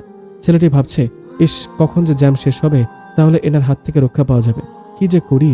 অন্যদিকে আমাদের হাবিবা ম্যাডাম ভাবছেন যে এই জ্যাম যদি শেষ না হয় তবে কেমন হতো তুমি বলো তো? যদি এভাবে কেটে যায় বেলা তবে কেমন হতো তুমি বলো তো? তারপর গাড়ি চলাচল স্বাভাবিক হলে ওরা দুজন রাস্তা পার হয়ে আসে। আপনাকে অসংখ্য ধন্যবাদ। পরের বার রাস্তায় এলে কাউকে সাথে করে নিয়ে আসবেন, কেমন? আচ্ছা। তারপর সাকিব চলে যায়, আর হাবিবাও তার বাসায় চলে আসে। নিজের রুমে এসে ফ্রেশ হয়ে খাবার খেয়ে নেয়, তারপর ঘুমিয়ে যায়। বিকেলবেলা কিছুক্ষণ ছাদে ঘোরাঘুরি করে সন্ধ্যায় রুমে এসে পড়তে বসে। পড়া শেষ করে রাতের খাবার খেয়ে রুমে চলে আসে। কিছুক্ষণ ফোন ঘাটাঘাটি করে একপাশে রেখে দেয়। তারপর আনমনে ভাবতে থাকে সে ছেলেটির কথা। সে কেন এত ভাবছে ছেলেটির কথা? সে তো তার নামও জানে না। সে কে, তাকে চেনেও না। তাহলে কেন এত ভাবছে এসব? তাহলে কি সে তাকে ভালোবেসে ফেলেছে, নাকি অন্য কিছু? না, এসব আর ভাবতে পারছে না, তাই সে ঘুমিয়ে পড়ে। সকালে উঠে ফ্রেশ হয়ে নেয় হাবিবা। এরপর রেডি হয়ে কলেজে চলে যায়। এসে বান্ধবীদের সাথে আড্ডা দিতে থাকে। তারপর ক্লাসে চলে যায়। না, আজ তার ক্লাসে একদম মন বসছে না। কি যে করি, যেই ভাবা সেই কাজ। তন্নিকে নিয়ে বেরিয়ে পড়ে কলেজ থেকে। ক্লাস ফাঁকি দিয়ে পার্কে যাবে হয়তো। দুজনে পার্কের ভেতর দিয়ে আনমনে হাঁটছে আর কি যেন ভাবছে, কিন্তু কেউ কোনো কথা বলছে না। কিরে হাবিবা, কিছু বলছিস না যে? কি বলবো? কি বলবো মানে, এমন চুপ করে আছিস কেন? তো কি করব? তোর কি কিছু হয়েছে? আমায় বল। আমার আবার কি হবে? তাহলে আজকাল এমন হয়ে যাচ্ছিস কেন? কেমন হয়ে যাচ্ছি? এই যে আগে যেমন কলেজে অনেক দুষ্টুমি করতি, অনেক মজা করতি, এসব, কিন্তু এখন তো এসব থেকে কেমন চলে যাস। কি কিছু না। তাহলে বল, হঠাৎ এমন পাল্টে যাবার কারণ? এসবের আবার কারণ লাগে নাকি? তাহলে কেন করছিস এমন? জানি না, ভালো লাগে না আর এসব। তাহলে কি ভালো লাগে আমায় বল, দেখি কি করা যায়। কিন্তু আমি শুনেছি কেউ প্রেমে পড়লে নাকি তার সবকিছু পাল্টে যায়, সে আগের সবকিছু ভুলে যায়। তা তুই কি কারো প্রেমে পড়লি নাকি? না, কি যে বলিস। তাও ঠিক, কেননা যে তোর সাথে প্রেম করবে তাকে নিশ্চয়ই মেয়ে হতে হবে, কেননা তুই তো ছেলেদেরকে পছন্দই করিস না। হাবিবা এবার রাবেয়ার দিকে কঠোর নজর দিয়ে তাকায়। ঠিক আছে, আর বলবো না। তারপর ওরা দুজনে কিছু দূর হাঁটতে থাকে। হঠাৎ পার্কের পাশের বিল্ডিং থেকে মাইকের আওয়াজ আসে। হাবিবা বলল, চল কি দেখে আসি ওখানে কি হচ্ছে। আরে না, ওখানে যাওয়া যাবে না। কেন? আরে ওটা তো একটা মাদ্রাসা, হয়তো সেখানে অনুষ্ঠান হচ্ছে। তো কি হচ্ছে, চল সেখানে। কিন্তু কোনো কিন্তু নয়, চল আমার সাথে। রাবেয়াকে এক প্রকার জোর করে নিয়ে গেল হাবিবা। সেখানে গিয়ে তারা দেখতে পেল একটি হুজুর মাইকে কিছু বলছে। এখন আপনাদের সামনে কোরআন তেলাওয়াত করবে আমাদের মাদ্রাসার ছাত্র মোহাম্মদ সাকিব। সবাই তার তেলাওয়াত শোনার জন্য অধীর আগ্রহ নিয়ে বসে আছে। কিছুক্ষণ পর একটি ছেলে মঞ্চে উঠল। পরনে তার হালকা শ্যামলা বর্ণের জুব্বা, মাথায় সুন্দর করে বাঁধা পাগড়ি, হাতে সাদা রঙের একটি ঘড়ি, চোখে হালকা করে সুরমা ব্যবহার করা হয়েছে। এতে তার চোখ দুটো যেন জ্বলজ্বল করছে মুক্তরাশির মতো, যেন মনে হচ্ছে কিছু মুক্তরাশি পানিতে ভাসিয়ে খেলা করছে। কি মায়াবী চোখ তার! হাবিবা দেখি আবার ভেবে ফেলল, ইস, যদি কেউ আমায় ওই চোখের সামনে বেঁধে রাখত, যদি হারিয়ে যেতাম ওই চোখের কিরণে। তারপর তার সেই গোলাপি ঠোঁট আজকে যেন একটু বেশি গোলাপি লাগছে। আচ্ছা যাই হোক, তারপর সে মঞ্চে আসলো। আমি আর রাবেয়া দুইজন দুই চেয়ারে বসলাম। সবাই কেমন আমাদের দিকেই তাকিয়ে আছে। মনে হচ্ছে আমরা কোনো ভিন গ্রহী মানুষ, এখানে ভুল করে চলে এসেছে। কিন্তু ওরা আমাদের দিকে এভাবে তাকিয়ে আছে কেন? হঠাৎ একজন প্রশ্ন করে বসলো, আপু, আপনারা কি ভুল করে এখানে চলে এসেছেন নাকি? একটি মেয়ে বলল, না তো আপু, কেন, কি হয়েছে? মানে এটা তো মাদ্রাসার অনুষ্ঠান হচ্ছে, তাই বললাম। তো কি হয়েছে, আমরা কি এখানে আসতে পারি না আপু? কেন নয়, কেন নয়, অবশ্যই পারেন। আসলে যারা স্কুল পড়ুয়া তারা হয়তো মাদ্রাসার দিকে খুব কম নজর দেয়, আর এখানে শুধুমাত্র আপনি এবং আপনার সাথে যে এসেছে সেই শুধুমাত্র বিবস্ত্র হয়ে আছেন, তাই সবাই আপনাদের দিকে এমন করছে। কি বললেন, আমরা বিবস্ত্র? আমাদের গায়ে পোশাক নেই? তাহলে এগুলো কি? রাবেয়া বলল, এটা কি পোশাক বলে? এ তো পরিধান করাও যা না করাও একই সমান। How dare you! কি আজে বাজে বকছেন এসব? আপনি জানেন এর মূল্য কত? এসব কেনার মুরদ আছে আপনার? কয় টাকা মাইনে পায় আপনার বাবা? আরে রাবেয়া, এত রেগে যাচ্ছিস কেন? উনি কি বলেন সেটা শোন। দেখুন আপু, আপনিও আপনারা এসেছেন মাদ্রাসার অনুষ্ঠানে আর এসব ড্রেস নিয়ে, এতে করে আপনাদের জন্য আমাদের মান সম্মান চলে যেতে পারে।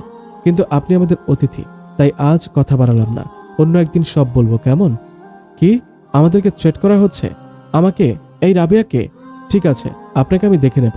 আপনার নামটা খুব সুন্দর, কিন্তু আপনার ব্যবহারের সাথে মানায় না। দয়া করে এখানে আর অশান্তি বাড়াবেন না প্লিজ। কি, আমার ব্যবহার খারাপ আর আমি এখানে অশান্তি করতে এসেছি? ঠিক আছে, আমি চলে যাচ্ছি। আর হ্যাঁ, আপনাকে পরে দেখে নেব, বলে গেলাম। এই হাবিবা, চল তো। কি শুরু করলে তোমরা? একটু চুপ করে থাকতে পারো না নাকি? এমন সময় দেখ, তোর সামনে উনি আমায় অপমান করলো আর তুই কিনা চুপ করে শুনে যাচ্ছিস, কিছু বলবি না নাকি? আচ্ছা, বলবো পরে, এবার প্লিজ শান্ত হয়ে বস। রাবেয়া রাগী মুখ নিয়ে বসে রইল, কেননা হাবিবা যখন বলেছে তখন কিছু করবেই, কিন্তু কেন জানি ভরসা হচ্ছে না। মেয়েটি চলে গেছে। এরপর মঞ্চের দিকে নজর দেয় সবাই। সাকিব প্রথমে সবাইকে সালাম প্রদান করলো, এরপর আয়াত পাঠ শুরু করলো, আর ওই গোলাপি ঠোঁট দিয়ে কোরআন পাঠ করছে। কি সুন্দর লাগছে ঠোঁট দুটোকে, যেন মনে হচ্ছে ঠোঁটে আলতো কেউ মধু লাগিয়ে দিয়েছে। হাবিবা একধানে তার মুগ্ধ নয়নে তাকিয়ে আছে সাকিবের দিকে, সবকিছু যেন থেমে আছে তার জন্য। হাবিবা সেই সময়টুকু যেন সাকিবকে হারিয়ে ফেলেছে। কত সুন্দর তার তেলাওয়াতের ধরন, কি মিষ্টি তার কণ্ঠস্বর, যেন এক অজানা শক্তি দিয়ে বানানো সেই কণ্ঠ। শিল্প হলে মন্দ হবে না। দয়া করে কেউ ওই ঠোঁটের প্রেমে পড়বেন না। বলা তো যায় না, এটা নিয়ে আবার ঝগড়া লেগে যায়। ঠোঁট স্বাভাবিক হলেও মানুষ অস্বাভাবিক হতে পারে। কোরআন পাঠ শেষে সাকিব মঞ্চ ত্যাগ করে, আর হাবিবা একভাবেই তার দিকে তাকিয়ে আছে। কিরে, বোকার মতন অমন করে কি দেখছিস? না, কিছু না। একটু পর মাদ্রাসার বাইরে থেকে একটা কালো গাড়ি ভেতরে প্রবেশ করলো। মনে হচ্ছে কোনো বিশেষ ব্যক্তি। হুজুররা তাকে স্বাগত জানিয়ে ভেতরে আনলো। একটু পর মাইকে ঘোষণা করা হলো, আমাদের মাঝে এইমাত্র উপস্থিত হলেন আমাদের জেলার এমপি মহোদয় জনাব মোহাম্মদ আল আকবর। এবার সবাই চেয়ার ছেড়ে উঠতে যাবে, এমন সময় এমপি মহোদয় মাইক হাতে নিয়ে বললেন, আপনারা কেউ উঠবেন না প্লিজ, আমি এসেছি, এতে ওঠার প্রয়োজন নেই। ওনার কথায় এবার সবাই বসে পড়লেন। কিন্তু রাবেয়ার এতে কেমন যেন ভালো লাগলো না।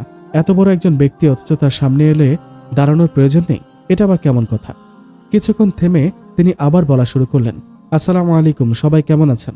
সবাই সালামের উত্তর দিলেন এবং আলহামদুলিল্লাহ বললেন। আলহামদুলিল্লাহ, আমিও ভালো আছি। আজ আপনাদেরকে একটা বাণী শোনাই। আশা করি এটা শোনার পর আপনারা আজকের কাজের কারণ জানতে পারবেন। আজকে আমি আসার পর আপনারা সবাই দাঁড়াতে চেয়েছিলেন, কিন্তু আমি দাঁড়াতে নিষেধ করেছি।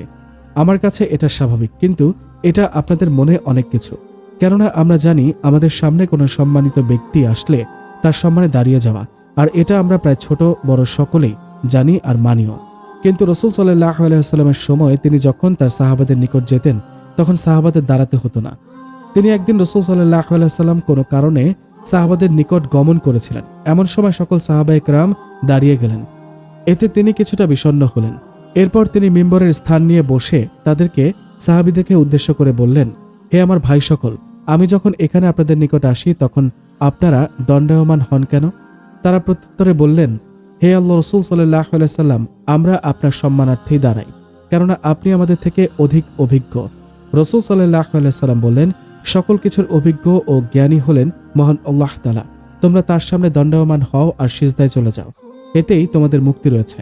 আর ছোটদের আদর করো, বড়দের সম্মান করো, কিন্তু কখনো কারো কাছে মাথা নোয়াবে না যতক্ষণ অবধি তোমরা মুমিন থাকো আর মারা না যাও। মানে মরতে হলেও মাথা উঁচু করে বাঁচতে হবে, কারোর সামনে মাথা নোয়ানো যাবে না। হাদিসটি কতটুকু ঠিক জানি না, তবে এটা আমি বেশ ভালো করেই শুনেছি। কারো জানা থাকলে বলতে পারেন। এরপর থেকে তাদের কাছে যখনই রাসূল সাল্লাল্লাহু আলাইহি সাল্লাম যেতেন তারা বসে রইতেন আর সালাম দিতেন। তাই আমাদের উচিত এমন করা। কিন্তু বর্তমান সমাজে যে অবস্থা চলছে তাতে এমনটা আশা করা যায় না। কেননা এখন একজনের উপস্থিতিতে যদি অন্য কেউ দাঁড়িয়ে না যায় তাহলে তাকে অনেক সমস্যা পোহাতে হয়, তাকে অপমান করা হয়, লাঞ্ছনা করা হয়, খারাপ বলা হয়, এমনকি তার জীবনে ঝুঁকিও থাকে। তাই এই সমাজের নিয়ম অনুযায়ী আমাদেরকে তা মানতে হবে। এভাবেই তিনি কিছুক্ষণ বক্তব্য দিলেন। সবাই তার কথা মনোযোগ দিয়ে শুনলেন আর হ্যাঁবাচক উত্তর দিলেন। এভাবে সকল অনুষ্ঠান শেষ হতে লাগলো। অনুষ্ঠানের এক পর্যায়ে এমপি মহোদয় চলে যেতে চাইলেন, কেননা এখানে থাকার মতন সময় তার কাছে খুবই কম ছিল। কিন্তু তিনি যে আমন্ত্রণ রক্ষা করেছেন এতেই সকলে খুশি হয়েছেন। ওনাকে গাড়ির কাছে এগিয়ে দেওয়ার জন্য সকলে উপস্থিত হলেন। এমন সময় একটা মেয়ে গিয়ে তাকে জড়িয়ে ধরে আর এমপি মহোদয় তাকে আদর করে আবার গাড়িতে উঠে চলে যান। মেয়েটি আর কেউ না, এতক্ষণ যে রাবেয়ার সাথে তর্কতর্কি করছিল সেই। কিন্তু এই এমপি মহোদয়কে এভাবে জড়িয়ে ধরলেন কেন? আর এমপি মহোদয় বা ওনাকে এভাবে আদর করলেন কেন? এসব প্রশ্ন বেশভাবে ঘুরপাক খাচ্ছে রাবেয়ার মাথায়। রাবেয়া একটা মেয়েকে তাই জিজ্ঞাসা করে, এ যে আপু শুনছেন, আমাকে বলছেন? জি আপু। আচ্ছা বলুন, আচ্ছা আপু, ওই মেয়েটি হঠাৎ এমপি সাহেবকে জড়িয়ে ধরলেন কেন? আর উনি বা তাকে ধরলেন? কি বলেন, আপনি ওনাকে চেনেন না? না আপু, উনি হচ্ছে এমপি মহোদয়ের বড় মেয়ে, এই মাদ্রাসায় পড়েন। ওর কথাতেই উনি এমপি এসেছিলেন এখানে। আচ্ছা ভালো। এবার রাবেয়া মুখ কাচুমাচু করে বসে রইল, কেননা সে এইরকম কোনো উত্তর আশা করেনি। আর এই অবস্থা দেখে হাবিবা হেসে দিল। কিরে তুই হাসছিস কেন? তো কি করব, এমনি কেউ হাসে? তোর ওই অবস্থা দেখে হাসছি। আচ্ছা বল, এবার ওই মেয়েটার কি অবস্থা করব? কেন? কেন আবার? ও যে তোকে থ্রেট করেছে তাই? তা ওর হাত পা ভাঙবো নাকি অন্য কিছু? এবার রাবেয়া অভিমান করে বসে আছে, কেননা সে জানে যে সে মেয়েটির কিছুই করতে পারবে না, কারণ তার বাবার তো এমন কোনো ক্ষমতা নেই যেটা দিয়ে এমপি এর মোকাবেলা করা যায়। আবার এদিকে মেয়েটি চাইলেই তাকে অনেক কিছু করতে পারে, কেননা সে এমপির মেয়ে বলে কথা। না, এভাবে থাকলে হবে না, তার সাথে ভালো কথা বলতে হবে, নইলে যদি ও কিছু করে বসে তখন কি হবে? তাই রাবেয়া মেয়েটির কাছে চলে যায়। সেখানে গিয়ে বলে, তার সাথে কুশল বিনিময় করে। তারপর তার থেকে ক্ষমা চেয়ে আবার হাবিবার কাছে ফিরে আসে। কিছুক্ষণ পর অনুষ্ঠানের শেষ পর্যায়ে চলে আসে আর সবাই যার যার মতন চলে যায়। হাবিবা আর রাবেয়াও চলে যায় সেখান থেকে। তারপর আনমনে হাঁটতে থাকে দুজনে। কিছুক্ষণ পর রাবেয়া লক্ষ্য করল হাবিবা একা মনে মনে কি যেন ভাবছে আর মিটমিট করে হাসছে। তাই রাবেয়া বলল, এই দুষ্টু, কি এত ভাবছিস রে? কই কিছু না তো। তাহলে অমন মুচকি মুচকি হাসছিলি কেন? এমনি। আমার মনে হয় অন্য কিছু। অন্য কিছু কি আবার? দেখ, আমার মনে হয় তুই কারো প্রেমে পড়েছিস, তাই এমন করছিস, নইলে কি? আমারও তো তাই মনে হয়। সত্যি? তা ছেলেটা কে বলতো? কেন তুই? মুখ ভেঙচে বলল। তারপর যে যার বাসায় চলে গেল। তারপর ফ্রেশ হয়ে খাবার খেয়ে নিয়ে এক ঘুম। বিকেলবেলা ঘুম থেকে উঠে ছাদে গিয়ে হাওয়ার সাথে মজা করছে হাবিবা আর বলছে, হে বাতাস, তুমি কি জানো আজ আমি কারো কথা ভেবে বসে থাকি? তুমি কি জানো কেউ আমার পছন্দের কথাগুলো কেড়ে নিয়েছে? তুমি কি জানো কেউ আমার সকাল বিকেলের স্বপ্নের মাঝে এসে বারবার উকি দিয়ে বলছে, ভালোবাসি তোমাকে? তুমি কি জানো কেউ আমার স্বপ্নের মাঝে রংধনু রং ঢেলে দিয়েছে, যার 7 রঙে আমি রঙিন হয়েছি? তুমি কি জানো কেউ আমার ভাবনার মাঝে এসে তার চোখের পলক দিয়ে বারবার আমাকে দেখছে? তুমি কি জানো এসব ভাবতে ভাবতে সন্ধ্যা হয়ে গেল। সে ভিতরে গিয়ে পড়তে বসে। কিছুক্ষণ বসে পড়তে থাকে, কিন্তু তার যে পড়াতে মন বসছে না, বারবার শুধু তার কথাই মনে পড়ছে। আর তার সেই মধুর কণ্ঠস্বর ভেসে আসছে তার কানে। সে এক ধ্যানে বসে ভাবছে এইগুলো। এমন সময় তার আম্মু ভিতরে আসে আর দেখেন তার মেয়ে আনমনে বসে কি যেন ভাবছে আর মুচকি মুচকি হাসছে। মায়ের আর বাকি রইল না এসব বুঝতে। তার কাছে গিয়ে বসল। এতেও হাবিবার খেয়াল হয়নি। তাই মিস আমজাদ প্রশ্ন করলেন, কি নিয়ে এত ভাবনা হচ্ছে আমার মামুনির? প্রশ্ন শুনে হঠাৎ চমকে ওঠে হাবিবা। খেয়াল করে দেখে তার মা তার পাশে বসে আছে। বাবা মায়ের একমাত্র আদরের মেয়ে হাবিবা, তাই চোখের মনির মতো সকলেই তাকে আগলে রাখে। তার সব অজুহাতকে মান্য করে তারা, তাই তার সকল পছন্দকে মেনে নেয়। কিন্তু মেয়ে যে এভাবে খারাপ পথে যেতে পারে তা তাদের ধারণা ছিল না। কিন্তু কি আর করার, হাবিবা তার আব্বু আম্মুর সাথে একদম ফ্রি, তাই যা বলার সোজা ভাবেই কথা বলে তারা। আরে আম্মু, তুমি কখন এলে? অনেকক্ষণ আগে। তাহলে আমাকে ডাকুনি কেন? এমনি দেখছিলাম আমার মামুনি কি নিয়ে এত ভাবছে। কই কিছু না তো। তাই বুঝি? আমি তোর মা হই, বুঝলি? তুই কি ভাবিস না ভাবিস তা আমার ভালো করে জানা আছে। কিন্তু তুমি কি করে আমার মনের কথা বুঝে যাও বলো তো? সময় হোক, তুইও বুঝতে পারবি। এবার বলো তো, ছেলেটা কে? কোন ছেলেটা আবার, যাকে নিয়ে সারাদিন এত এত ভাবছিস, যার জন্য আমার মেয়ে গুন্ডামি ছেড়ে ভালো হয়ে যাচ্ছে? কি বলো এসব? আমি গুন্ডা? না, আগে ছিল, এখন নেই। এবার বলো দেখি সে কে? তুমি জেনে কি করবা? বারে, যে আমার জামাই হবে তার বিষয় জানতে হবে না? আমার মেয়ে কাকে পছন্দ করছে, কে সে মহান ব্যক্তি যার জন্য আমার মেয়ে একদম পাল্টে গেছে? হুম হুম কি কি এবার বল। আমি তো তাকে চিনি না, তাহলে কিভাবে কি? আমি কি করে বলবো? শুধু দেখেছি তাকে, আর কিছু না। শুধু দেখে এমন অবস্থা, তাহলে বিয়ে হলে কি হবে? কে জানে কি হবে। এই বলে দুজনে হাসলো। তবে এইটুকু জানি যে সে একজন হুজুর। কি বলি সেসব? আর বাকি, শেষে কিনা হুজুর। কিন্তু ওনারা তো প্রেম করে না, এসব করা ইসলামে নিষেধ। আমি অত কিছু জানি না, আমার জাস্ট ওনাকেই চাই। আচ্ছা, আগে কথা বলো ওনার সাথে, তারপর না হয় তোর সাথে বিয়ে দিয়ে দেবো, কেমন? তুমি খুব ভালো আম্মু। এই বলে আম্মুকে জড়িয়ে ধরল। তারপর রাতের খাবার খেয়ে বিছানায় শুয়ে শুয়ে ভাবছে, আম্মু তো বলে গেল হুজুরেরা প্রেম করে না, কিন্তু আমি তো তাকে ভালোবেসে ফেলেছি। তাহলে কিভাবে তাকে রাজি করাবো? এসব ভাবতে ভাবতে হাবিবা ঘুমিয়ে গেল। এই যে মিস, শুনছেন? পেছনে ফিরে তাকায় হাবিবা। তুমি সেই স্বপ্নপরী যাকে নিয়ে স্বপ্ন দেখি, তুমি সেই অনুভূতি যাকে আমার মন অনুভব করে, তুমি সেই প্রেমিকা যার ভালোবাসার ছন্দ প্রেমিকা আমি। তুমি আমার সৃষ্টির সীমার বাইরে হতে পারো, কিন্তু আমার হৃদয় থেকে দূরে নয়। তুমি আমার নাগালের বাইরে যেতে পারো, কিন্তু আমার মন থেকে নয়। আমি তোমার কাছে কিছু না হতে পারি, বাট তুমি আমার জীবনের সবকিছু। আমার জীবনে কেউ নেই তুমি ছাড়া, আমার জীবনে কোনো স্বপ্ন নেই তুমি ছাড়া। আমার দু চোখ কিছু খোঁজে না তোমায় ছাড়া, আমি কিছু ভাবতে পারি না তোমায় ছাড়া, আমি কিছু লিখতে পারি না তোমায় ছাড়া, আমি কিছু বুঝতে চাই না তোমায় ছাড়া। শীতের চাদর জড়িয়ে কুয়াশার মাঝে দাঁড়িয়ে হাত দুটো দাও বাড়িয়ে, শিশিরের শীতল স্পর্শে যদি শিহরিত হয় মন, বুঝে নিও আমি আছি তোমার পাশে সারাক্ষণ। তুমি হবে কি আমার সেই স্বপ্নপরী? যাবে কি আমার এই দু হাত দুটো ধরে? হ্যাঁ, আমি যাব তোমার সাথে, আমি যাব তোমার সাথে। এই, কোথায় চলে যাচ্ছ আমাকে ছেড়ে? যেও না প্লিজ, আমাকে ছেড়ে যেও না। এমন সময় হাবিবা লাফিয়ে ঘুম থেকে ওঠে। চারদিকে তাকিয়ে নেয় সে, কিন্তু কোথায় গেল সবকিছু? কই গেল, কই গেল সেই অচিন মানুষ যার অপেক্ষায় ছিলাম সারাক্ষণ? কই গেল সেই অচেন মানুষ যার অপেক্ষায় ছিলাম সারাক্ষণ? দূর, খালি খালি স্বপ্ন দেখলাম। এটা যদি সত্য হতো তাহলে কি ক্ষতি হতো শুনি? দূর, ভাল লাগে না। মুখ ভার করে বিছানা ছেড়ে উঠে পড়ে হাবিবা। তারপর ফ্রেশ হয়ে নিচে চলে যায়। খাবার খেয়ে বেরিয়ে পড়ে কলেজের জন্য। কলেজে এসে বান্ধবীদের সাথে আড্ডায় মেতে ওঠে হাবিবা। এখন সারা কলেজ জুড়ে শুধু হাসি থাকে, কেননা হাবিবা আর কাউকে নিয়ে মজা করে না, সাধারণভাবেই চলতে থাকে সে। এভাবে চলতে থাকে কিছুদিন, কিন্তু কথায় আছে লোহায় সার না দিলে মরিচে পড়ে, তেমনি হাবিবার ক্ষেত্রেও ঠিক এমন ঘটল। রাস্তার পাশ দিয়ে হেঁটে যাচ্ছে হাবিবা আর রাবেয়া। মাত্রই শপিং মল থেকে বের হলো তারা। হঠাৎ রাস্তায় কিছু গুন্ডা তাদের পিছু নিল। হাঁটতে হাঁটতে যখন তাদের প্রায় কাছে চলে এলো, এমন সময় হাবিবা লক্ষ্য করলো কিছু ছেলে তাদের পিছু নিয়েছে। তবে হাবিবা এতে কিছুটা বিচলিত হলো, কেননা সে জানে হাবিবার পিছু নেওয়ার মতন সাহস কোনো ছেলের নেই। তবে সেটা তাদের এলাকা বা তাদের চলাচলের জায়গার মধ্যে, কিন্তু যারা তাকে চেনে না তাদের ক্ষেত্রে অন্যরকম। তবে তাদের উচিত শিক্ষা দেওয়ার মতন শক্তি আর সাহস যথেষ্টই আছে হাবিবার। তাও ভয় ভয় লাগছে কেমন যেন। তাই হাবিবা তাদেরকে বলল, আমি জানি না তোরা কারা, আর হয়তো তোরাও জানিস না আমি কে। জীবন বাঁচাতে চাইলে এখান থেকে চলে যা। তোকে দেখে ভয় পাওয়ার মতো ছেলে আমরা নই, তোর যা খুশি কর। ওই, অত কথা না বলে ওর সব জিনিস নিয়ে নে, তারপর চল এখান থেকে। না, আগে এসেছিলাম শুধু জিনিসপত্র নিতে, কিন্তু এবার ওদেরকেও নিয়ে যাব। ওই, তোরা ওকেও নিয়ে চল। ভাই চলো। এই, তোরা এখানেই দাঁড়া, নইলে সবগুলোরে মেরে হাসপাতালে পাঠিয়ে দেব। আচ্ছা, দেখি কে কারা নিয়ে যায়। ওই ধর মাইয়াডারে। সবাই মিলে এগিয়ে যাচ্ছে হাবিবার দিকে। এদিকে হাবিবা তাদের মধ্যে হতে একজনকে ধরে হাতের কবজি দিয়ে সোজা নাক বরাবর দেয় এক ঘুষি। সাথে সাথে নাক ফেটে রক্ত বের হয় ছেলেটার। আরেকজন পেছন দিক থেকে এসে হাবিবাকে জড়িয়ে ধরে হালকা করে। হাবিবা তার দুই হাত উল্টো পেছনে বরাবর নিয়ে ছেলেটির দুই হাতের বাহুতে ধরে সামনের দিকে আছাড় মারে। বেচারা সেখানেই আহত হয়। তারপর দুইজন এসে হাবিবাকে আক্রমণ করে। রাবেও চেষ্টা চালিয়ে যাচ্ছে পুরো দমে। হঠাৎ একজন এসে হাবিবার দুই হাত পেছনে ধরে ফেলে। হাবিবা আর সামনে এগোতে পারে না। সে শত চেষ্টা করেও ছাড়াতে পারে না নিজেকে, কেননা সে এখন মারামারি ছেড়ে দিয়েছে, তাই হাত পায়ে জং ধরেছে। তাও চেষ্টা করেছে নিজেকে বাঁচানোর জন্য। ওই দিক থেকে দুটো ছেলে এগিয়ে আসে হাবিবার দিকে।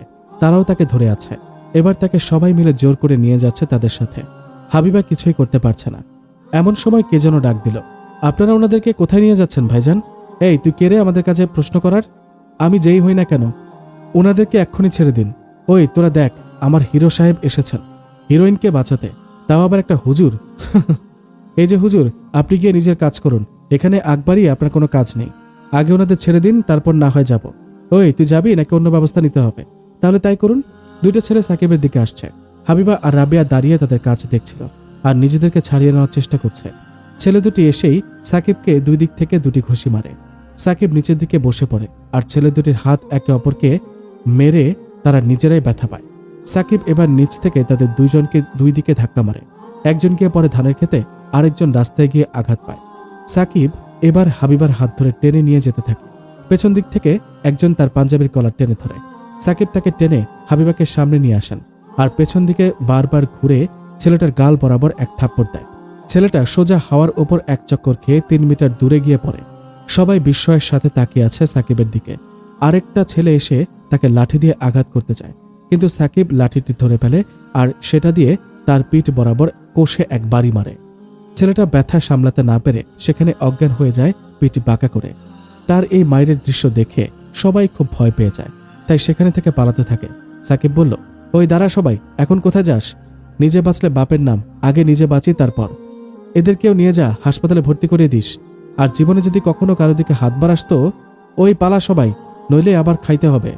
ছেলেগুলোও আহতদেরকে নিয়ে চলে গেল আর একবারও পেছন ফিরে তাকায়নি কেউ। এদিকে হাবিবাও এসব কাণ্ড দেখে প্রচুর ভয় পেয়েছে। সে সাকিবকে এমনভাবে দেখবে কখনো আশা করেনি। সাকিব এবার হাবিবার কাছে যেতে থাকে, হয়তো তাকে বাসায় দিয়ে আসার জন্য। কিন্তু সাকিব যতই হাবিবার কাছে যাচ্ছে, হাবিবা যেন ততই ভয় পাচ্ছে, কেননা সে এইরকম কোনো ঘটনা বাস্তবে কখনো দেখেনি। সিনেমায় দেখেছে হয়তো। সাকিব যতই কাছে আসছে, হাবিবার ভয় যেন বেড়েই চলেছে। হার্ট খুব জোরে জোরে বিট করছে হাবিবার। সাকিব যখন হাবিবার কাছে চলে আসে, মাঝামাঝি দূরত্ব মাত্র 3 মিটার। হাবিবা আচমকাই অজ্ঞান হয়ে পড়ে যাচ্ছিল। সাকিব দৌড়ে এসে হাবিবাকে ধরে ফেলে। এদিকে রাবেয়ারও একই অবস্থা। সে অনেক ভয় পেয়েছে, কিন্তু চুপচাপ দাঁড়িয়ে শুধু দেখছে সব। হাবিবা আধ খোলা চোখে দেখতে পারে সাকিব তাকে হেলানো অবস্থায় ধরে আছে। আজ সাকিবের শরীর থেকে অন্যরকম ঘ্রাণ আসছে, খুব মিষ্টি সেই ঘ্রাণ।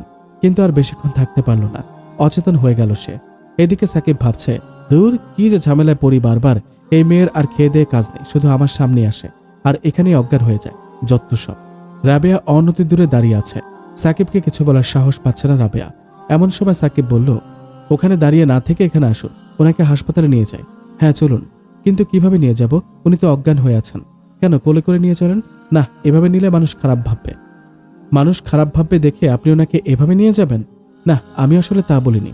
আসলে অত ভেবে লাভ নেই, জলদি ওকে নিয়ে চলুন, তারপর দেখা যাবে। আচ্ছা চলুন। সাকিব হাবিবাকে কোলে করে নিয়ে চলে হাসপাতালের দিকে। রাবেও তার পেছন পেছন যায়।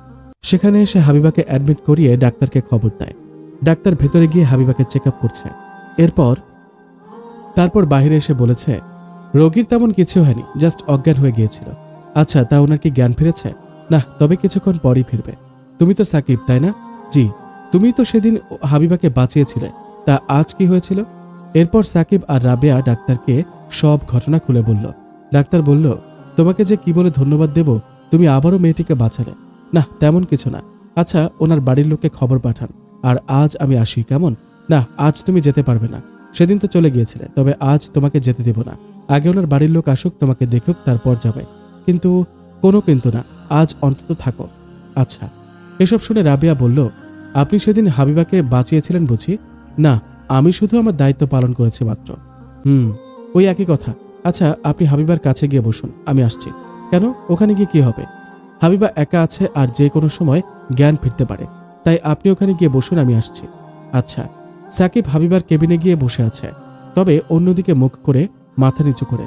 কিছুক্ষণ পর হাবিবার জ্ঞান ফিরল। হাবিবা চোখ মেলতেই সাকিবকে দেখতে পেল। সে কিছুটা ভয় পায় সাকিবকে, কিন্তু যখন দেখলো সাকিব মাথা নিচু করে আছে, তখন তো আর ভয় পায়নি। হাবিবা ভাবছে, কি সুন্দর তার চেহারা, কতই না মায়াবী তার চাহনি। কিন্তু তার এই চেহারার পেছনে যে একটা মস্ত শক্তিশালী বাহু আছে, তা তো জানা ছিল না। একটা হুজুর হয়ে এত শক্তি পায় কোথা থেকে? নাকি সে জঙ্গি? মনে হয় তাই, নয়তো এত শক্তি পাবে কোথায়? সে কিনা এক থাপ্পড়ে মানুষ হাওয়ায় ওড়ায়। আচ্ছা, উনি কি সত্যিই জঙ্গির সাথে যুক্ত আছেন? তাহলে তো আমার সব আশা শেষ হয়ে যাবে। কিন্তু আচ্ছা, ওনাকে জিজ্ঞাসা করে দেখি কি বলেন। সাকিব লক্ষ্য করলো হাবিবার জ্ঞান এসেছে, আর হাবিবা তাকে দেখছে। সে হাবিবার দিকে মুখ না করে কথা বলেছে, মাথা নিচু করে। এখন কেমন লাগছে আপনার? আপনি থাকতে কি খারাপ লাগার কথা? কিছু বলছেন না যে? এখন ভালো লাগছে। তা তখন ওখানে ওভাবে অজ্ঞান হলেন কেন? আপনার জন্য। আমার জন্য? আপনাকে দেখে ভয় পেয়েছে। হঠাৎ আমাকে দেখে ভয় পাবার কারণ? আপনি যেভাবে ছেলেগুলোকে মারলেন দেখে আমি ভয় পেয়েছি। ওভাবে কেউ মারে? কিভাবে মারলাম? ওই যে ওদেরকে মেরে একদম হাওয়ায় ফেলে দিলেন, এতে অজ্ঞান হওয়ার কি আছে? কি আছে আবার? আমার জীবনে এমন কাউকে ওভাবে মারতে দেখিনি। তাই হুজুরদের গায়ে যে এত শক্তি থাকে জানা ছিল না। কেন, হুজুরা কি মানুষ না যে তাদের গায়ে শক্তি থাকবে না? মানুষ, তবে এমন শক্তি কেবল সিনেমাতে দেখায়, আর সেগুলো নকল। আর এমন শক্তি কেবল বড় কোনো ফাইটারদের থাকে, তবে জঙ্গিদেরও থাকতে পারে। একটু পেঁচিয়ে বলল হাবিবা। কথাটা সাকিবের কানে ঝাঁঝালো ভাবে লাগলো, কেননা আজ হুজুরদেরকে জঙ্গি বলে অভিহিত করা হলো। জঙ্গি তো কেবল তারা যারা পাঞ্জাবি পরে দেশের ক্ষতি সাধন করে, দেশের মানুষকে কষ্ট দেয়া, মেরে ফেলে। কিন্তু হুজুরা তো এমন নয়, তারা মানুষকে আল্লাহর দিকে আহ্বান করে, তাই বলে তারা তো জঙ্গি নয়। হাবিবার কথার সঠিক জবাব দিতেই হবে। আপনি কি আমাকে জঙ্গি ভাবছেন? না, আপনাকে কেন জঙ্গি ভাববো? আমি জাস্ট বললাম আর কি। আপনি কি জানেন না মুসলিমদের বীরত্বের কাহিনী? শুনেননি মুসলমানদের বিজয়ধ্বনি, যেখানে হাজারো জালিম হার মেনেছে মুসলমানদের কাছে? আপনি কি জানেন না হযরত আলী রাদিয়াল্লাহু তাআলা আনহু, হযরত ওমর রাদিয়াল্লাহু তাআলা আনহু এর বীরত্বের কাহিনী? আচ্ছা শুনুন তাহলে আমার থেকে। পৃথিবীর একমাত্র সত্য ধর্ম হচ্ছে ইসলাম, আর এই ধর্ম প্রচারের জন্য যুগে যুগে অসংখ্য নবী প্রেরণ করা হয়েছিল। বিশ্বে ইতিহাসে প্রথম মানুষ ও প্রথম নবী হিসেবে আল্লাহ পাক আদম আলাইহিস সালামকে নিজে 2 হাত দ্বারা সরাসরি সৃষ্টি করেন। সোয়াদ 38/75। মাটির সকল উপাদানের সার নির্যাস একত্রিত করে আঠালো ও পোড়ামাটির ন্যায় শুষ্ক মাটির তৈরি সুন্দরতম অবয়বে রূহ ফুঁকে দিয়ে আল্লাহ আদম আলাইহিস সালামকে সৃষ্টি করেছেন। 570 খ্রিস্টাব্দে আমাদের নবী সাল্লাল্লাহু আলাইহি সাল্লামের জন্ম হয়। তখনকার সময় ছিল জাহিলিয়াতের যুগ। মহান আল্লাহ তাকে আমাদের শিক্ষক হিসেবে প্রেরণ করেছেন। তিনি মক্কা নগরীতে জন্মগ্রহণ করেন। মক্কা হচ্ছে মুসলমানদের হজ করার একটা বিশেষ স্থান, যেখানে মহান আল্লাহর ঘর কাবা অবস্থিত। আব্রাহা নামে ইথিওপিয়ার শাসক কর্তৃক নিযুক্ত ইয়ামানের এক গভর্নর ছিল। সে আরবদেরকে কাবা শরীফে হজ করতে দেখে সানাআতে, বর্তমানে ইয়ামানের রাজধানী, এক বিরাট গির্জা নির্মাণ করল, যেন আরবরা এ নবনির্মিত গির্জায় হজ করে। কিন্তু যেখানে মহান আল্লাহর ঘর কাবা নির্মিত আছে, সেখানে এমন ঘর মাত্রই তুচ্ছ। কিন্তু আব্বারাহা তার ঘরে হজ করার জন্য মানুষকে বিভিন্ন প্রলোভন দেখায়। তার এই কার্যক্রম মক্কা সহ সকল মানুষের জন্য একটা গোমরামুখী কাজ ছিল। কোথায় মহান আল্লাহর ঘর কাবা, আর কোথায় আব্বারাহা বানানো গির্জা। তাই রেগে গিয়ে গোত্রের এক লোক, আরবের একটা গোত্র, তা শোনার পর রাতে প্রবেশ করে গির্জার দেওয়ালগুলোকে পায়খানা ও মল দ্বারা পঙ্কিল করে দেয়। আব্রাহা এই কথা শোনার পর রাগে ক্ষেপে উঠল। 60,000-এর এক বিরাট সেনাবাহিনী নিয়ে কাবা শরীফ ধ্বংস করার জন্য রওনা দিল। নিজের জন্য সে সবচেয়ে বড় হাতিটা পছন্দ করল। সেনাবাহিনীর মধ্যে 9টি হাতি ছিল, তাই নিয়েই তারা মক্কার কাবা শরীফ ধ্বংস করার জন্য রওনা হলো। মক্কার নিকটবর্তী হওয়া পর্যন্ত তারা যাত্রা অব্যাহত রাখল। তারপর সেনাবাহিনীকে প্রস্তুত করে মক্কা প্রবেশ করার উদ্যত হলো। কিন্তু হাতিগুলো বসে গেল, কোনো ক্রমেই কাবার দিকে অগ্রসর করানো গেল না।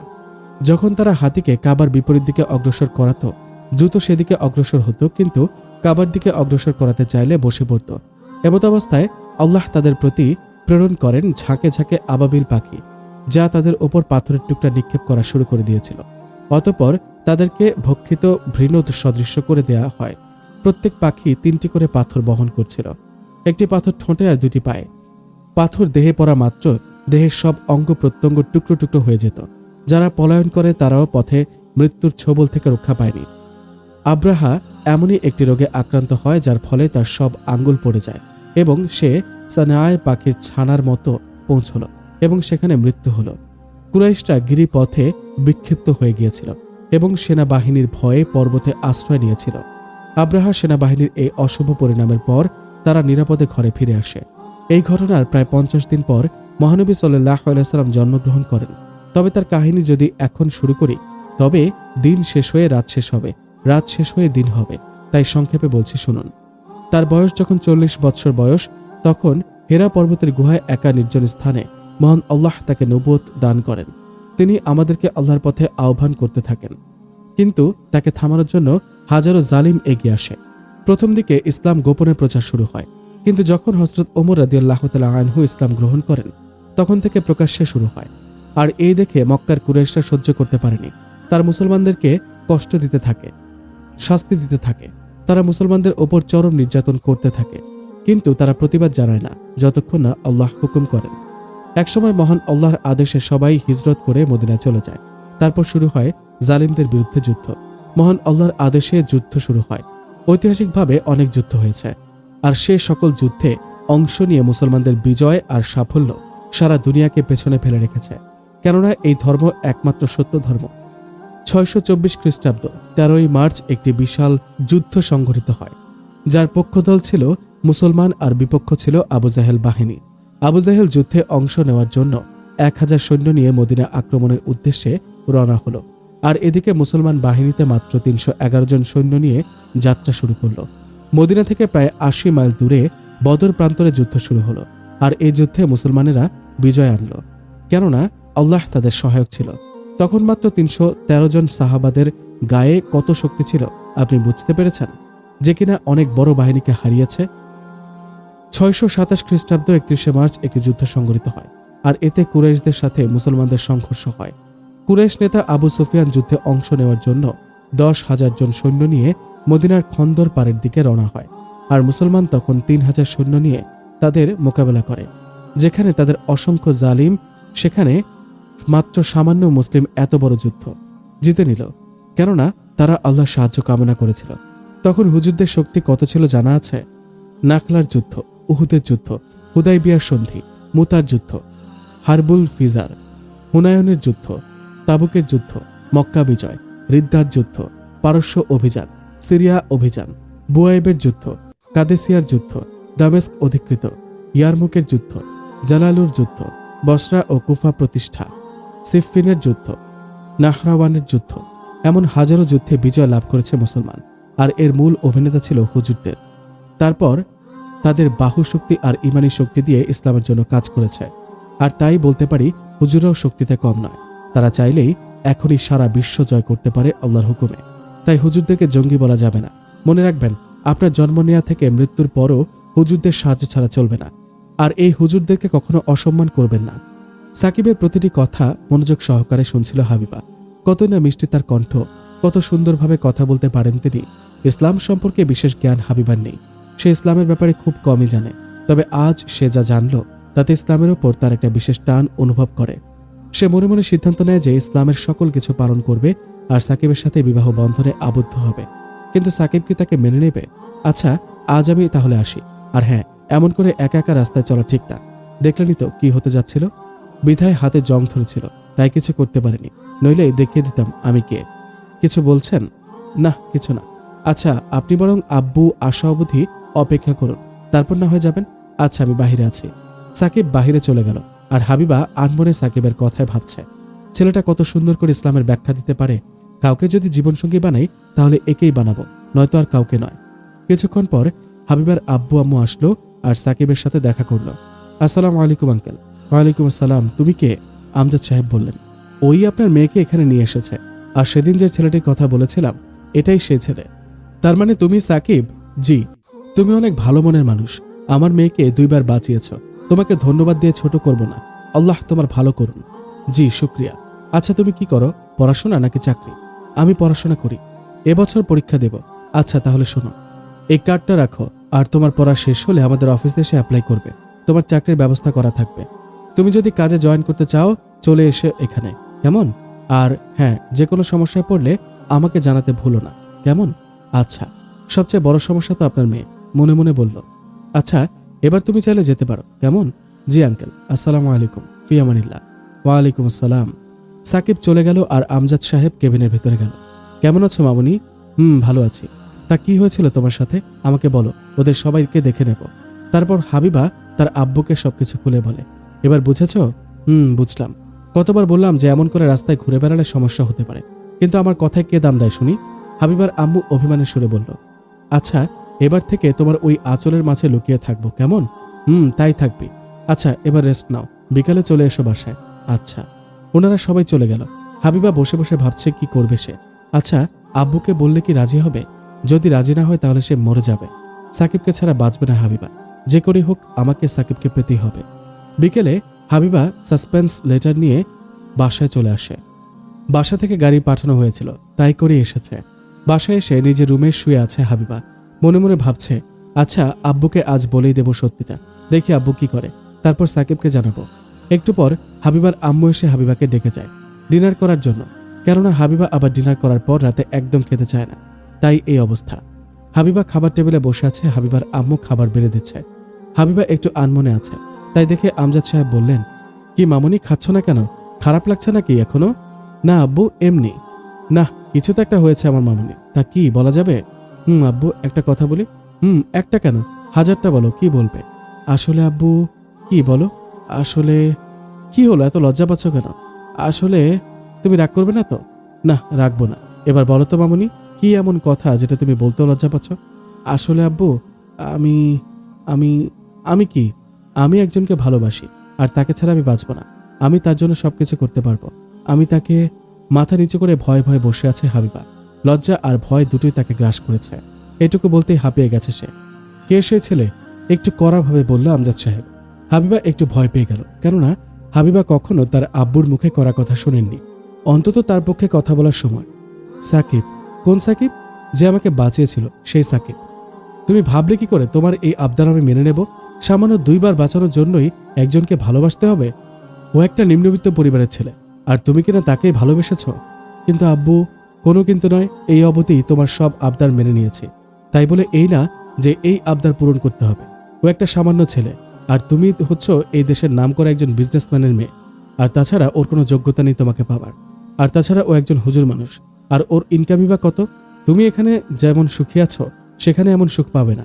আব্বু, সুখ টাকা দিয়ে কেনা যায় না। সুখ আসে আল্লাহর ইচ্ছায় আর মানুষের আচরণে। আর তাছাড়া আমি ওকে বাঁচানোর জন্য ভালোবাসিনি, ওর ইমানি শক্তি আর আল্লাহর উপর বিশ্বাস দেখেছি। আল্লাহর একজন খাঁটি বান্দা হিসেবে দেখেছি। আমি অত কিছু শুনতে চাই না। তোমাকে ওর সাথে বিয়ে আমি দেব না, ব্যাস। তাহলে তুমিও শুনে নাও, আমি ওকে ছাড়া কাউকে বিয়ে করব না বলে দিলাম। এই বলে হাবিবা দৌড়ে তার রুমে চলে গেল। কিন্তু অবাক বিষয় কি এখানে জানেন? আপনারা হয়তো ভুল বুঝে গেছেন। হাবিবার আম্মু সেখানে উপস্থিত ছিল, কিন্তু সে একটা কথাও বলেনি। দাঁড়িয়ে দাঁড়িয়ে শুধু শুনছিল। কিন্তু কেন জানতে চাইবেন না বুঝি? আচ্ছা, তাহলে শুনুন পরের কাহিনী। মেয়েটাকে এত কষ্ট না দিলেও পারতে, শুধু শুধু কাঁদালে ওকে। কি করবো বলো? পরীক্ষা বলে কথা, তাও আবার আমার মেয়ে। 100তে 100 না পেলে চলে, তাই বলে কাঁদিয়ে ছাড়বে? এখন না জানি কত অভিমান করে বসে কাঁদছে সে। হবে হয়তো। হবে মানে? তাড়াতাড়ি যাও, গিয়ে ওর রাগ ভাঙাও, নইলে কখন কি করে বসে কে জানে। আচ্ছা যাচ্ছি, তুমিও এসো। কেন? আমি যাব কেন? তুমি এমন করছো, তুমিও যাও। আমি একা পারবো না, তুমি চলো না আমার সাথে। আচ্ছা চলো এবার। এদিকে হাবিবা বালিশে শুয়ে কাঁদছে। কি করবে কিছুই জানে না সে। আব্বু তাকে কেন মেনে নিল না কিছুই জানে না সে। এমনটা হয়তোবা হবার কথা ছিল না, তাহলে কেন হচ্ছে এমন তার সাথে? কি করে বাঁচবে সাকিবকে ছাড়া? এসব ভেবে কেঁদেই চলেছে হাবিবা। এমন সময় তার আব্বু আম্মু আসে তার রুমে। এসে বলে, may I come in miss Habiba মামুনি? No coming without permission. Then you can give permission me. Go to your room. Never, never. You had hurt me, so you never come in to my room. এবার হাবিবার আব্বু রুমে ঢুকে পড়ল। হাবিবাও আর কিছু বলল না। তুমি কি ওকে খুব ভালোবাসো? হাবিবা কিছু বলছে না। কি হলো বলো? এবার হাবিবা মাথা তুলে চেয়ে আবার নামিয়ে নিল। তাহলে পাকা কথা বলার জন্য কবে গেলে ভালো হয়? এবার হাবিবা বড় ধরনের একটা ধাক্কা খায়। মনে মনে, মানে মানে হলো তোমার বিয়ের ব্যবস্থা কবে করতে হবে শুনি? এবার হাবিবা চরম খুশিতে তার আব্বুকে জড়িয়ে ধরে। আমি জানতাম তুমি আমাদের মেনে নেবে। যদি না নিতাম তাহলে আমি মুখ চেপে রেখে। পাগলি মেয়ে আমার, তোমার এমন কোনো চাহিদা আছে যা আমি পূরণ করিনি? এটাও পূরণ করে দেব। আমার মেয়ের খুশি বলে কথা। তুমি খুব ভালো আব্বু। জানি তো। আমরা তো তোমার পরীক্ষা নিচ্ছিলাম মাত্র, সেই জন্য। পরীক্ষা মানে? মানে তোমার আম্মু আগেই আমাকে বলেছে তুমি একটা ছেলেকে ভালোবাসো। আমি বলেছিলাম ছেলেটাকে, কিন্তু তুমি তো তখন তোমার আম্মুকে বলনি, তাই জানতে পারিনি। কিন্তু আজ যখন তুমি বললে তখন বিশ্বাস করলাম। তুমি ছেলেটাকে কতটা ভালোবাসো তাই দেখতে চেয়েছিলাম। আমাদের কোনো আপত্তি নেই সাকিবের ব্যাপারে। ও নিতান্তই ভালো ছেলে, আর খুব সাহসী আর ইমানদারও বটে। আর আমার মেয়ের পছন্দ তো আর খারাপ হতে পারে না। আর তাছাড়া আমারই ইচ্ছা ছিল তোমাকে একজন হুজুরের সাথে বিয়ে দেব, আর এই ইচ্ছাটাও পূরণ হয়ে গেল। জীবনে এমন কাউকে সঙ্গী হিসেবে বেছে নাও যে তোমাকে আগলে রাখার পাশাপাশি তোমার ভুলগুলো ক্ষমা করে দিবে, তোমাকে সঠিক আর তোমার ভুলগুলোকে মেনে নিতে পারবে, তোমাকে সম্পদ দিয়ে নয় মন দিয়ে সুখী রাখবে, যে তোমাকে জান্নাতের সাথে নিয়ে যাবে, তোমার ইহকাল পরকাল সবসময় তোমার সঙ্গী হয়ে থাকবে। তুমি খুব ভালো আব্বু। তবে তা কবে গিয়ে পাকা কথা বলতে হবে শুনি? এখনই নয়। কেন? আমি আগে ওর মুখ থেকে শুনতে চাই যে ও আমাকে পছন্দ করবে কিনা, তারপর। আচ্ছা, তুমি যেমনটা চাও। তাহলে চলো, এবার খেতে হবে না? অনেক রাত হয়ে যাচ্ছে। চলো। সকলে নিচে এসে খাবার টেবিলে বসে পড়ল। আব্বু, আমাকে খাইয়ে দাও আজকে। আচ্ছা মামুনি, এদিকে এসো। হাবিবা তার আব্বুর কাছে গিয়ে বসে, আর তার আব্বু পরম যত্নে তাকে খাইয়ে দেয়। মায়ের হাতে খাবার তো সকলেই খেয়েছেন, কিন্তু বাবার হাতের খাবার যে কত মজা তা কেবল তারাই জানে যারা খেয়েছে। এমন সৌভাগ্য কার কার হয়েছে শুনি? আমি নিজেও এই সৌভাগ্যের অধিকারী হয়েছে। খাবার খেয়ে এসে হাবিবা শুয়ে শুয়ে ভাবছে কিভাবে সাকিবকে এই কথা বলবো আর কবেই বা। কিন্তু পরদিন সকালে ঘুম থেকে উঠে ফ্রেশ হয়ে ছাদে গেলাম। ছাদে গাছগুলোতে একটু পানি দিলাম আর তারপর তাদের সাথে কথা বলতে শুরু করলাম। আজ বাতাসে সুবাসিত স্নিগ্ধতা, পাখিরা সারি সারি গাইছে গান, প্রকৃতি হেলে দুলে হয়েছে রঙিন, ফুলেরা সব ফুটিয়া মাতিয়েছে বাগান। আজ আমি বলবই সব মনের কথা যা আছে আমার মনে। আজ সব কিছুকে দূরে রেখে আমি আজ বলবই সব মনের কথা। কোনো লজ্জা নয়, কোনো ভয় নেই, সব কিছু আজ বলেই দেব। আকাশের জন্য নীলিমা, চাঁদের জন্য পূর্ণিমা, পাহাড়ের জন্য ঝর্ণা, নদীর জন্য মোহনা, ফুলের জন্য সুভাষ আর আমার জন্য তুমি। গ্রীষ্মের আনারকলি, বর্ষার অঞ্জলি, শরতের গীতালি, হেমন্তের মিতালি, শীতের পিঠাপুলি, বসন্তের ফুলকলি। এমনই করে ভরে যাক জীবনের সব পাতাগুলি। সবগুলি পাতা আজ সব কিছু থেকে দূরে রেখে আমি আজ বলবই সব মনের কথা। অনেকক্ষণ বকবক করে নিচে চলে গেলাম। খাবার খেয়ে রেডি হয়ে নিলাম। আজ কেমন যেন খুশি খুশি লাগছে। কেনই বা লাগবে না বলুন? আজ যে আমি তাকে সবকিছু বলে দিব, কিন্তু সে যদি আমাকে মেনে না নেয় তখন কি হবে? যাই হোক, ওসব পরে ভাবা যাবে। আগে কলেজে যাওয়া যাক, কেমন? বের হলাম কলেজের জন্য। রিকশায় করে যাচ্ছি আজকেও, তবে আজকে পোশাক কিছু অন্যরকম। একটা বোরকা পরেছি, সাথে একটা হিজাবও নিয়েছি। আম্মুর থেকে হিজাবটা বাঁধিয়ে নিয়েছি। এরপর রওনা। কলেজে এসে ভিতরে যেতে না যেতে দেখলাম আমার বান্ধবীরা সব বসে আড্ডা দিচ্ছে, তাই তাদেরকে গিয়ে চমকে দেওয়ার জন্য একটু ভাব নিয়ে গেলাম। আমাকে আসতে দেখে তারা সবাই দাঁড়িয়ে গেল। সবাই ভাবছে কে এটা, আর আমাদের দিকে আসছে কেন? এই এটা কে রে, আর এদিকে আসছে কেন? জানি না রে, মনে হয় নতুন কেউ ভর্তি হয়েছেন। কিন্তু এদিকে আসছে কেন কি জানি। আমি তাদের সামনে এসে তাদেরকে উপেক্ষা করে চলে গেলাম। আরে ও আমাদেরকে এভাবে এড়িয়ে চলে গেল কেন? জানি না রে, তবে কিছু তো ওর করতেই হবে। আমাদেরকে এভাবে এড়িয়ে যাওয়া বের করছি। পেছন থেকে ডাক দিল, এই মেয়ে শুনছো? আমাকে বলছেন? জি আপনাকেই বলছি, একটু এদিকে আসুন। আমি আবার ঘুরে তাদের দিকে গেলাম। জি বলুন। তোমাকে বেশ চেনা চেনা লাগছে, কিন্তু চিনতে পারছি না। কে তুমি? আমি হাবিবা। হাবিবা মানে কোন হাবিবা? রাবিয়ার বান্ধবী হাবিবা। এই মেয়ে মিথ্যা কথা বলো কেন? বলো তুমি কে? বললাম তো আমি হাবিবা। তুমি নিজেকে কোন দিক থেকে হাবিবা মনে করো? কেন সব দিক থেকে? আবার মিথ্যা কথা।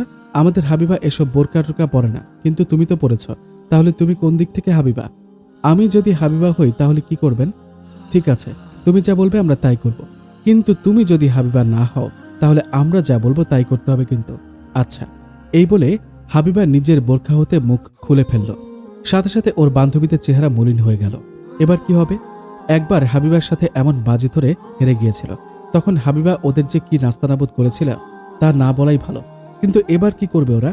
সবাই মাথা নিচু করে আছে, আর হাবিবা মুচকি মুচকি হাসছে। এরপর হাবিবা বলল, সবাই এমন চুপ করে গেলেন যে মহারানীরা? আসলে আমরা পরীক্ষা করে দেখছিলাম যে এটা আসল হাবিবা কিনা। কেন? আমি আবার নকল হলাম কবে থেকে? না মানে, কেউ যদি তোর মতো সেজে এসে বলে আমি হাবিবা, তখন আমাদের সবকিছু ও জেনে নিবে, তাই। আমার নামের বেশে কেউ আসার সাহস কারো হবে না। তাও ঠিক। কি কথা ঘোরাচ্ছিস? না কই না তো। তাহলে বল, এবার তোদের কি শাস্তি দেওয়া যায়? ক্ষমা। মানে সবচেয়ে বড় শাস্তি হচ্ছে ক্ষমা। এর চেয়ে বড় কোনো শাস্তি আছে? তাই, তাহলে তো এটাই করতে হয়। সবাই হাসি মুখে বলল, হ্যাঁ হ্যাঁ এটাই হোক, কিন্তু মনে হয় ইহা আপনাদের ভাগ্যে নেই। না রে আপু, এমনটা করিস না। আগেরবার যে অবস্থা হয়েছিল তাতে এবার আর পারবো না, প্লিজ ক্ষমা করে দে। দিতে পারি একটা শর্তে। কি শর্তে? তোদের ভাগ্য ভালো, আজ আমি অনেক খুশি আছি, এজন্য ছেড়ে দিলাম, না হলে। আচ্ছা যাই হোক, এবার কাজের কথা আসি। কি এমন খুশির কথা যার জন্য আমরা এত বড় ক্ষমা পেলাম? পরে সব জানতে পারবি, আগে এক কাজ কর। কি কাজ? জলদি বল, আমরা সব রেডি আছি। বেশি কিছু না, একতরা সুন্দর ফুল নিয়ে আসবি। কি ফুল আনবো? গোলাপ, রজনীগন্ধা, ডালিয়া? আরে থাম তোরা, বেশি কিছু না, একতরা 15টা গোলাপ আর সাথে ডালিয়া ফুল থাকে এমন তোরা আনতে হবে। তবে সময় কিন্তু বেশি পাবি না। একটি কথা বলবি? কি? কাকে দেওয়ার জন্য আনা হচ্ছে এটা? পরে সব দেখতে পাবি। এবার যা, নইলে পরের সময়। হাবিবার কথা শেষ হওয়ার আগেই সবাই দৌড়ে চলে গেল ফুল আনতে, কেননা দেরি হলে খবর আছে। আর এদিকে হাবিবা হেসে কুটি কুটি। কিছুক্ষণ পর হাবিবা চলে গেল রাবেয়ার কাছে। সেখানে গিয়ে বলল, কিরে পেতনি, আমাকে একা রেখে এসেছিলি কেন? পেতনি আমি নই, তুই হয়ে এসেছিস। তা আজকে আবার এই পোশাকে কেন? এরপর হাবিবা রাবেয়াকে সব কিছু খুলে বলল। এইসব শুনে রাবেয়া বলল, শেষে কিনা একটা হুজুর ছেলেই পেলি প্রেম করার জন্য? তো কি হয়েছে, আমি যাকে খুশি পছন্দ করতে পারি। কিন্তু হুজুরেরা তো রোমান্টিকতা বোঝে না, তারা শুধু বোঝে নামাজ কালাম, দেখবি সারাদিন ওইটাই নিয়ে পড়ে আছে, তোকে সময় দেবে না। সেসব পরে দেখা যাবে, আগে গিয়ে ওকে বলি তো আমি জানি হুজুরেরা প্রেম করে না, তাহলে কি করবি? চুপ কর, আমার সাথে চল। হাবিবা আর রাবিয়া চলে যাচ্ছে মাঠের বাহিরের দিকে। সেখানে যাওয়ার পর হাবিবা দেখল ওরা ফুল হাতে দাঁড়িয়ে আছে। হাবিবা যাওয়ার পর ফুল হাবিবাকে দিয়ে দিল। এবার তো বল কি করবি এটা দিয়ে, আয় সবাই আমার সাথে। হাবিবার আর তার বান্ধবীরা সবাই একসাথে যেতে লাগলো। কিছুক্ষণ পর সবাই গিয়ে হাজির হলো সে মাদ্রাসার মধ্যে। সেখানে গিয়ে বলল, কিরে এখানে আনলি কেন? চুপ করে দেখ এবার কি হয়। হাবিবা গিয়ে মাদ্রাসার এক মেয়েকে ডাকে। তাকে গিয়ে বলে যে সাকিবের সাথে কারা যেন দেখা করতে এসেছে, তাকে মাঠের বাহিরে আসতে। মেয়েটি বলল, আমরা ছেলেদের সাথে তেমন কথা বলি না, তবে ডাকার ব্যবস্থা করছি। মেয়েটি চলে গেল। হাবিবার একটু আনইজি ফিল হচ্ছিল, কেননা এটা তার প্রথমবারের মতো হবে। কিছুক্ষণ পর দেখা গেল সাকিব বাহিরে মাঠের দিকে আসছে। সাকিবকে দেখে হাবিবা যেন কিছুটা ভয় পেল। তার হার্ট আবার জোরে জোরে বিট করতে লাগলো। সে বুঝতে পারছে না কি করবে, তার যেন ভয় ভয় করছে, কিন্তু বলতে তো হবেই, তাই সব ভয় কাটাতে হবে। হাবিবা নিজেই নিজেকে বলছে, বোকা কোথাকার, তুই না সাহসী, সবাই তোকে দেখে ভয় পায়, আর তুই কিনা সাকিবকে দেখে ভয় পাচ্ছিস। তাহলে বলবি কি করে? বুকের সাহস আন, আর ওকে বলে দে আজ সব কথা, লুকিয়ে রাখিস না, ভয় পাস না। সাকিব তার আরও কাছে আসছে। সে এবার চরমভাবে লজ্জা পাচ্ছে, যেন মনে হচ্ছে এইমাত্র ফুল থেকে বের হয়ে আসা কোনো ফুলপরি, যেন লজ্জায় সবকিছু ঢেকে নিতে চায়। সাকিব কিছু দূর আসার পর খেয়াল করলো যাদের জন্য সে এসেছে তারা নিতান্তই মেয়ে মানুষ, তাই কিছুটা মাথা নামিয়ে চলতে লাগলো। সাকিব এবার হাবিবার বেশ কাছাকাছি চলে এসেছে। মাঝামাঝি দূরত্ব 3 মিটার। সাকিব এসে এখানে দাঁড়িয়ে গেল। হাবিবা খেয়াল করলো সাকিব আজ বেশ সুন্দর করে সেজে আসেনি, তবে এতে তাকে বেশ ভালো লাগছে। সাকিব বলল, আসসালামু আলাইকুম, আমাকে ডেকেছেন? ওয়ালাইকুম আসসালাম, জি আপনাকে ডেকেছি, আমার কিছু বলার আছে। জি বলুন, আমার ক্লাস আছে। আচ্ছা শুনুন। ওরা দুজন মাঠের মাঝখানে দাঁড়িয়ে কথা বলছে, আর ওদের বান্ধবীরা সবাই অনতি দূরে দাঁড়িয়ে আছে। মাদ্রাসার সবাই তাকিয়ে আছে ওদের দিকে, কেননা সাকিব কখনো এভাবে কারো সামনে যায়নি কখনো। ও মেয়েদের থেকে 20 হাত দূরত্ব, সেখানে হাবিবার সামনে এভাবে দাঁড়িয়ে আছে, তাও আবার একা দুজনে। ব্যাপারটা বেশ অন্যরকম লাগছে সবার কাছে, তাই সবাই চুপ করে দাঁড়িয়ে দেখছে তাদেরকে। ক্লাস থেকে বের হলে সুপার হুজুর মাত্রই অফিসে যাবেন, তবে সাকিবের এই দাঁড়িয়ে যাওয়া দেখে তিনিও দাঁড়িয়ে গেলেন। সকলের দৃষ্টি এবার হাবিবা আর সাকিবের দিকে। সবাই চুপচাপ করে দেখছে এদের কাণ্ড। এদিকে হাবিবা কাঁপা কাঁপা স্বরে বলতে শুরু করলো, আমি হাবিবা, আপনি হয়তো আমার নাম জানেন না, অথবা জেনেও থাকতে পারেন, তবে নিজেই পরিচয়টুকু দিলাম যাতে আপনার বুঝতে সুবিধা হয়। সাকিব দাঁড়িয়ে দাঁড়িয়ে শুধু শুনছে, কিছু বলছে না। আপনাকে প্রথম যেদিন দেখি সেদিন শুধু আপনার পিছু নিয়েছিলাম, কিন্তু ভালোভাবে আপনাকে দেখতে পাইনি। এরপর আপনি আমার জীবন বাঁচিয়েছিলেন, মনে আছে? সেদিন যখন আমি অজ্ঞান হয়ে যাচ্ছিলাম, মানে ট্রাকের নিচে, তখন আপনি আমাকে বাঁচিয়েছিলেন। আমি তখন ভয়ে অজ্ঞান হইনি, আপনাকে দেখে অজ্ঞান হয়েছিলাম, কেননা আপনাকে আমি স্বপ্নে দেখেছিলাম, তাই বাস্তব দেখাতে কিছুটা সেন্সলেস হয়ে গিয়েছিলাম। তখনও কিছু ভাবিনি, কিন্তু যেদিন স্ট্যান্ডে আপনার সাথে রাস্তা পার হচ্ছিলাম, তখন ভয়ে আপনাকে জড়িয়ে ধরি, তবে সেটা মিথ্যা বাহানা ছিল, আমি মোটেও ভয় পাইনি। তখনও তেমন কিছু বুঝিনি। এরপর আপনি যখন এই মাদ্রাসায় অনুষ্ঠানে তেলাওয়াত করেছিলেন, তখন আপনার সুর আমার মনে গভীরভাবে গেঁথে যায়। আপনার বলার প্রতিটি হরফ আমি যেন মন দিয়ে শুনছিলাম, কেমন যেন খুব ভালো লাগছিল, কেমন যেন লাগছিল জানি না। এরপর আপনি যেদিন আমাকে ওই খারাপ ছেলেদের হাত থেকে বাঁচিয়ে নিলেন, আপনার মার দেওয়ার ধরন দেখে আমি কিছুটা ভয় পাই, তবে খুব ভালো লাগে। এরপর আপনি যখন হাসপাতালে আমাকে ইসলামের ধারণার কথাগুলো বলছিলেন, তখন আমি আপনাকে মনের মধ্যে আঁকিয়ে নিই। হ্যাঁ, এই সেই ছেলে যাকে আমি স্বপ্নে দেখেছি, ইনিই সে। আপনি যদি সেদিন ইসলামের আইন সম্পর্কে আমাকে না বলতেন, তাহলে ইসলামের প্রতি আমার এই বিশ্বাস গড়ে উঠত না। তারপর আপনি চলে গেলেন। আপনি যাওয়ার পর আপনার প্রতিটি কথা আমার কানে সুরে সুরে বাজতে থাকে। সারা রাত সেদিন আপনার কথাই শুধু ভেবেছি, কিন্তু বুঝতে পারিনি। তখন ছাদে গিয়ে ফুলকে প্রশ্ন করলাম, কিন্তু সে কিছুই বলতে পারল না, শুধু হেসে নিজের সুবাস উড়িয়ে দিল। তারপর বাতাসকে প্রশ্ন করলাম, সেও কিছুই বলতে পারছে না, শুধু মৃদু হেসে হালকা ঠান্ডা বাতাসে আমার মন প্রাণ এক করে দিয়ে চলে গেল। এরপর পাখি, গাছ, আকাশ, মেঘ, চাঁদ সকলকে বললাম, সকলেই শুধু হেসে চলে গেল, কিন্তু কেউ বলল না কিছু, শুধু বলল নিজের মনকে প্রশ্ন করো, সে কি বলে দেখো। তাই উপায় না পেয়ে তাকেই বললাম, কিন্তু সে যা বলল তাতে আমি কিছুটা রেগে গেলাম। শেষে কিনা হুজুর। সাকিব অবাক হয়ে তাকিয়ে আছে নিচের দিকে, কিন্তু কিছু বলছে না। এরপর আর কি যা হওয়ার তাই হলো। মনের কথাই মেনে নিলাম। জীবনে ভালোবাসা আসার পূর্বে 1000 বছর একা থাকা যায়, কিন্তু ভালোবাসার পর এক মুহূর্ত একা থাকা যায় না। আর ভালোবাসার মানুষটি কিছু সময়ের জন্য কাছে না থাকলে মনটা কেমন ব্যাকুল হয়ে থাকে তাকে কাছে পাওয়ার জন্য। হয়তোবা এটাই বাস্তবতা। তুমি আমার সৃষ্টিসীমার বাইরে হতে পারো, কিন্তু আমার হৃদয় থেকে দূরে নয়। তুমি আমার নাগালের বাইরে যেতে পারো, কিন্তু আমার মন থেকে নয়। আমি তোমার কাছে কিছু না হতে পারি, বাট তুমি আমার জীবনের সবকিছু। হতে পারো তুমি মন থেকে দূরে, তথাপি রয়েছ মোর নয়নপুরে। হয়তো তুমি নেই এই হৃদয়ে, তবুও রয়েছ পরশেরই ভেতরে। কারণ ভালোবাসি শুধুই তোমাকে। আমার জীবনে কেউ নেই তুমি ছাড়া। আমার জীবনে কোনো স্বপ্ন নেই তুমি ছাড়া। আমার দু চোখ কিছু খোঁজে না তোমায় ছাড়া। আমি কিছু ভাবতে পারি না তোমায় ছাড়া। আমি কিছু লিখতে পারি না তোমার নাম ছাড়া। আমি কিছু বুঝতে চাই না তোমায় ছাড়া। তুমি আমার নিঃশ্বাসে, তুমি আমার বিশ্বাসে, তুমি আমার ইসলামের সাথী। আর আর কিছু বলতে পারছি না, শুধু এইটুকুই চাই। হাবিবা এবার হাঁটু গেড়ে বসে যায় সাকিবের সামনে। এক হাঁটু ভাঁজ করে অন্য হাঁটু উঁচিয়ে, হাতে ফুলের তোড়া। আমি তোমাকে ভালোবাসি, আমাকে জীবন সাথী করে নাও। আমি তোমার সাথে ইসলামকে আঁকড়ে ধরে বাঁচতে চাই। প্লিজ আমাকে ফিরিয়ে দিও না, তাহলে আমি বাঁচতে পারবো না।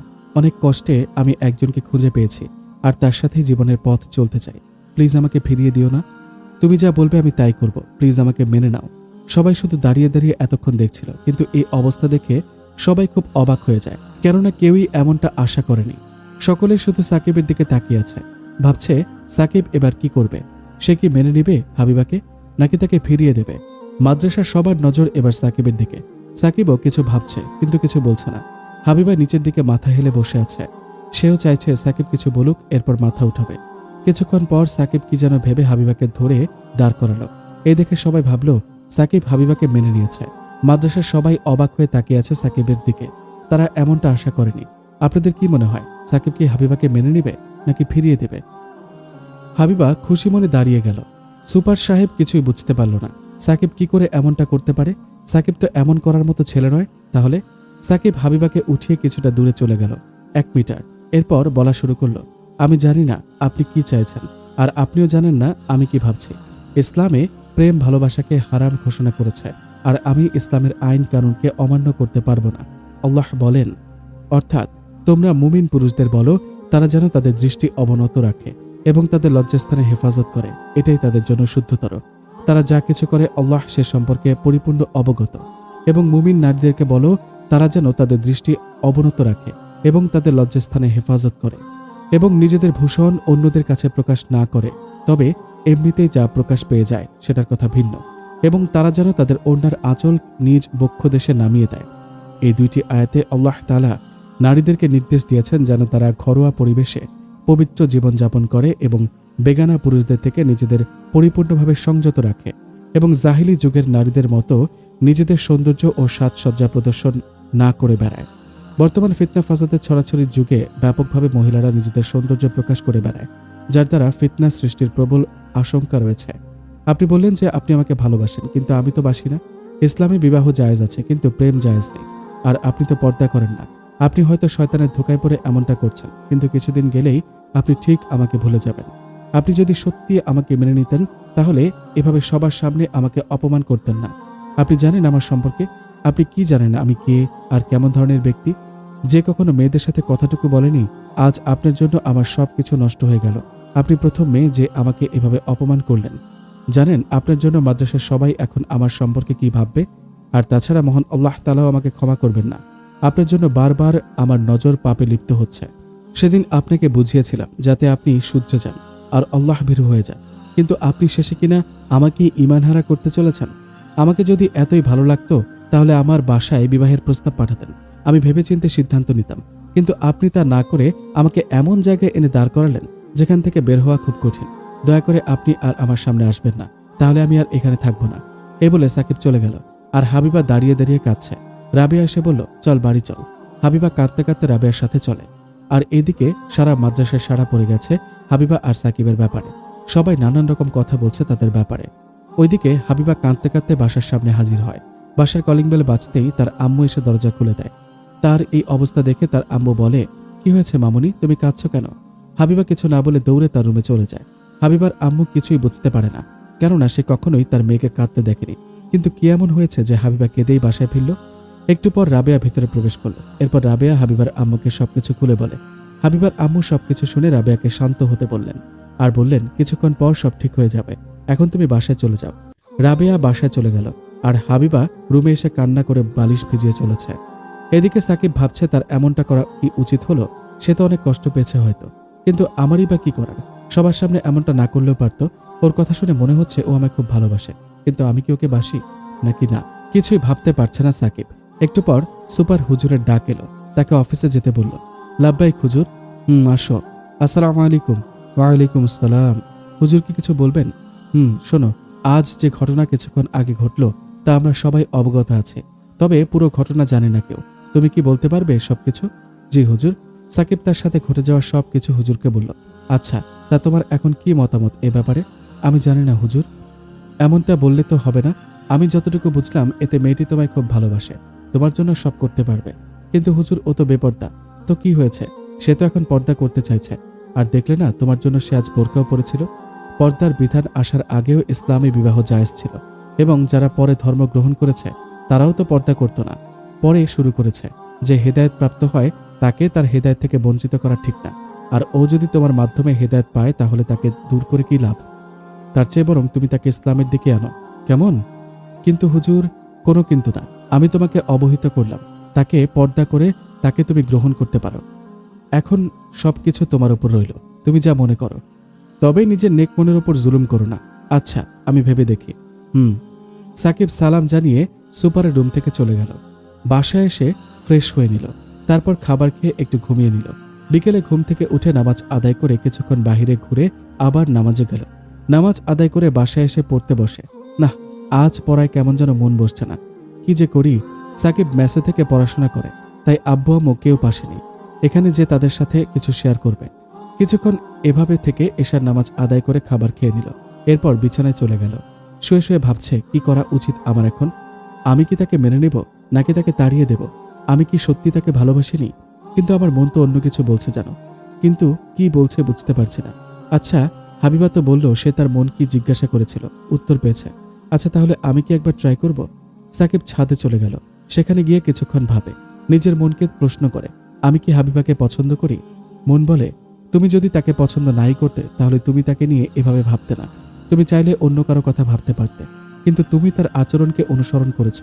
তুমি তার জ্ঞানকে সঠিক পথে আনার জন্য তাকে উপদেশ দিয়েছ, অথচ তুমি কোনো মেয়ের সাথে আজ অবধি তেমন কথাই বলনি। তুমি কি জানো, সে যখন বলেছিল ভালোবাসি, আমি সবই শুনছিলাম। তখন তোমার হৃদয়ে অনেক জোরে স্পন্দন করছিল, যেন তুমি নিজেও তাকে পছন্দ করো। কিন্তু ইসলামী আদেশ তোমাকে সঠিক পথে রাখতে তুমি মানতে পারছো না। সাকিব সবকিছু বুঝতে পারে। সে তার আম্মুকে একবার ফোন দেয়, তার সাথে সব কথা বলে। তার আম্মু সবকিছু শুনে বলল, দেখো আব্বু, তুমি যদি মনে করো সে তোমার জীবনের জন্য সঠিক তাহলে আমাদের কোনো আপত্তি নেই। সাকিব কথা শেষ করে ঘুমিয়ে পড়ে। ওইদিকে হাবিবা আসার পর থেকে চুপচাপ শুয়ে আছে তার রুমে, কোনো কথা বলছে না কারোর সাথে। আব্বু আম্মু এসে অনেকবার ডেকে গেছে, কিন্তু কিছু বলছে না, এমনকি সারাদিন কিছু খায়ওনি। মেয়ের এমন অবস্থা আমজাদ সাহেবের ভালো লাগছে না। একটিমাত্র মেয়ে তার, সেই যদি এমন করে তাহলে কি হবে তার? পরদিন সকালে উঠে ফ্রেশ হয়ে নেয়। হাবিবাও উঠে ফ্রেশ হয়ে নেয়। সারা রাত সে নিজেকে বুঝিয়েছে যে যতদিন না সাকিবের মনের মতো হতে পারবে ততদিন সে সাকিবের সামনে যাবে না, সে নিজেকে বদলাবেই। হাবিবার এইভাবে নিজেকে শক্ত করায় খুব খুশি হয় আমজাদ হোসেন। এরপর সবাই নিজের কাজে চলে যায়। হাবিবা প্রস্তুতি নিতে থাকে সাকিবের সাথী হওয়ার জন্য। তবে 3 দিন বাসায় থেকে বের হয় না, কিছুটা অসুস্থ হয়ে গিয়েছিল, তাই সবকিছু ঠিক করে নেয়। নিয়ে এবার সে পর্দা শুরু করবে, তাই আজ মার্কেটে যাবে বোরকা আর হিজাব নিতে। এইদিকে সাকিবও নিজেকে প্রস্তুত করে নেয়। আজ সে হাবিবাকে বলবে, সেও তাকে মেনে নেবে, তবে আগে তাকে পরিপূর্ণভাবে পর্দা করতে হবে। এই জন্য সাকিব হাবিবাদের বাসার উদ্দেশ্যে বের হয়, কারো কাছ থেকে ঠিকানা জোগাড় করে নেয়। এরপর রওনা হয়। হাবিবা তার বোরকাগুলো পছন্দ করছে, 3টা হিজাব নিল আর সাথে যা যা লাগে নিয়ে নিল। এরপর বাসার উদ্দেশ্যে চলে গেল। গাড়ির ভেতর প্যাকেটগুলো রেখে যখন উঠতে যাবে তখন দেখতে পেল সাকিব রাস্তার মোড়ে দাঁড়িয়ে আছে। তাকে একটু দেখতে ইচ্ছে করছে, কিন্তু তার সামনে তো যাওয়া যাবে না, তাই আড়াল থেকে একবার দেখে আসা যাক। হাবিবা একটা গাছের আড়ালে দাঁড়িয়ে আছে আর সাকিবকে দেখছে। দূরত্ব বেশি নয়। সাকিব গাড়ির জ্যামের কারণে দাঁড়িয়ে আছে। কিছুক্ষণ পর জ্যাম শেষ হলে সে রাস্তা পার হয়ে নিল।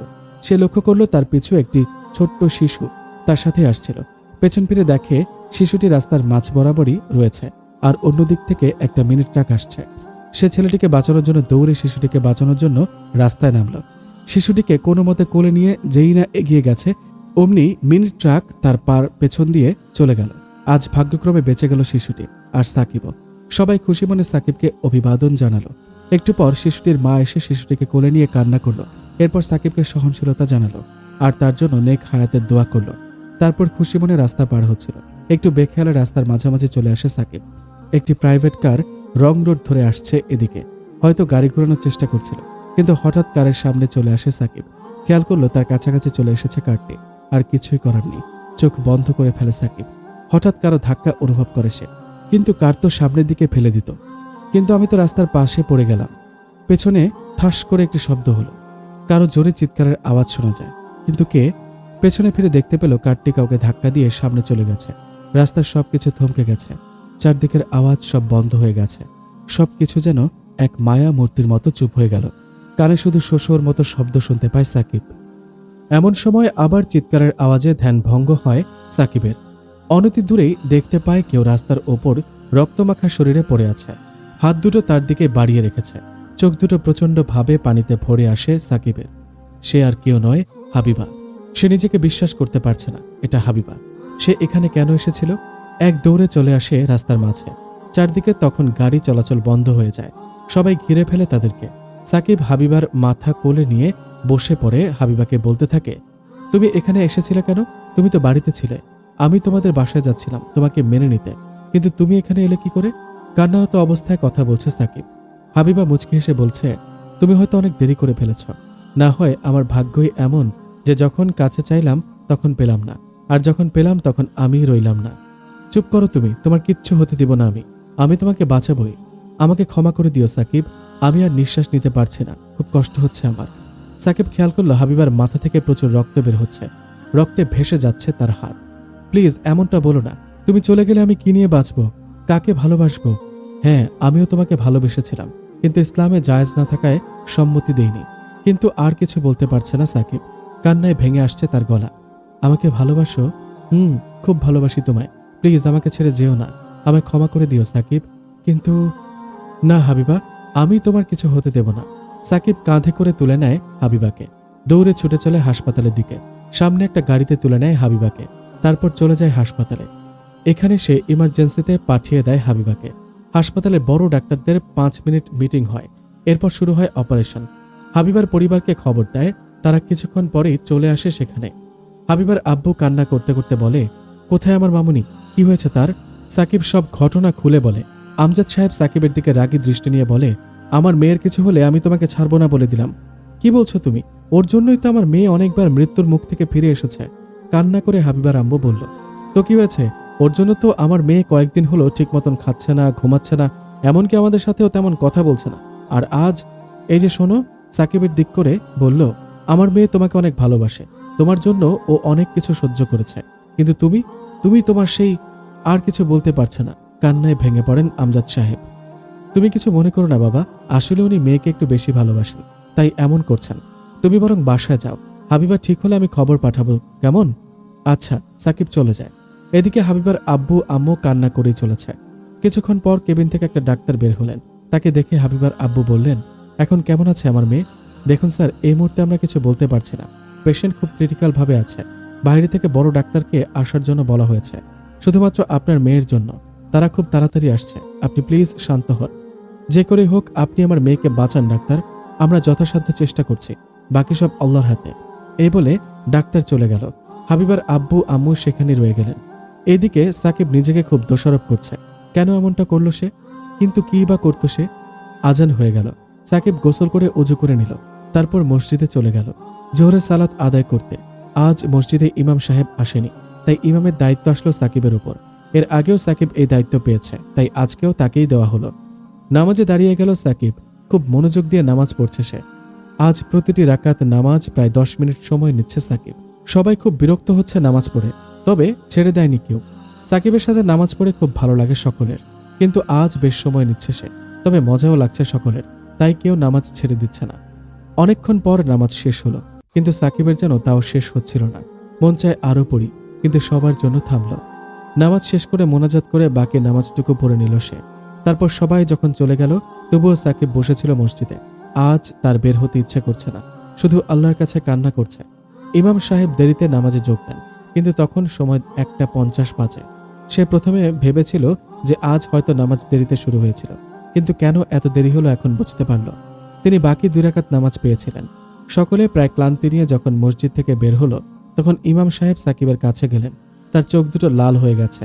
তিনি সাকিবকে নিজের সামনে নিলেন, তারপর বললেন, কি হয়েছে তোমার আজ? এভাবে কেউ নামাজ পড়ায়? আজ তোমার নামাজে আমারই পা ব্যথা হয়ে গেছে। কি হয়েছে বলো? সাকিব এবার কান্না করে ইমাম সাহেবকে জড়িয়ে ধরল। এরপর সবকিছু বলল। সব শুনে ইমাম সাহেবের চোখের কোণায় পানি এসে গেল। তিনি সাকিবকে সান্ত্বনা দিয়ে বললেন, আল্লাহ যাকে বেশি ভালোবাসেন তাকেই বেশি কষ্ট দিয়ে থাকেন। তিনি তোমার পরীক্ষা নিচ্ছেন, এতে তুমি ভেঙে পড়ো না কখনো। তিনি তোমার পরীক্ষা নিচ্ছেন, তিনি তোমায় সাহায্য করবেন। আল্লাহর উপর ভরসা রাখো। ইমাম সাহেব দেখতে পেলেন সাকিবের পা ফুলে গেছে, তাই আবার বললেন, আগে গিয়ে পায়ে পানি ঢালো, তোমার পা ফুলে গেছে। না হুজুর, তার দরকার নেই। না, দরকার আছে। এখন যদি না দাও তবে পরের ওয়াক্ত নামাজ পড়তে পারবে না, আবার কাজা হয়ে যাবে।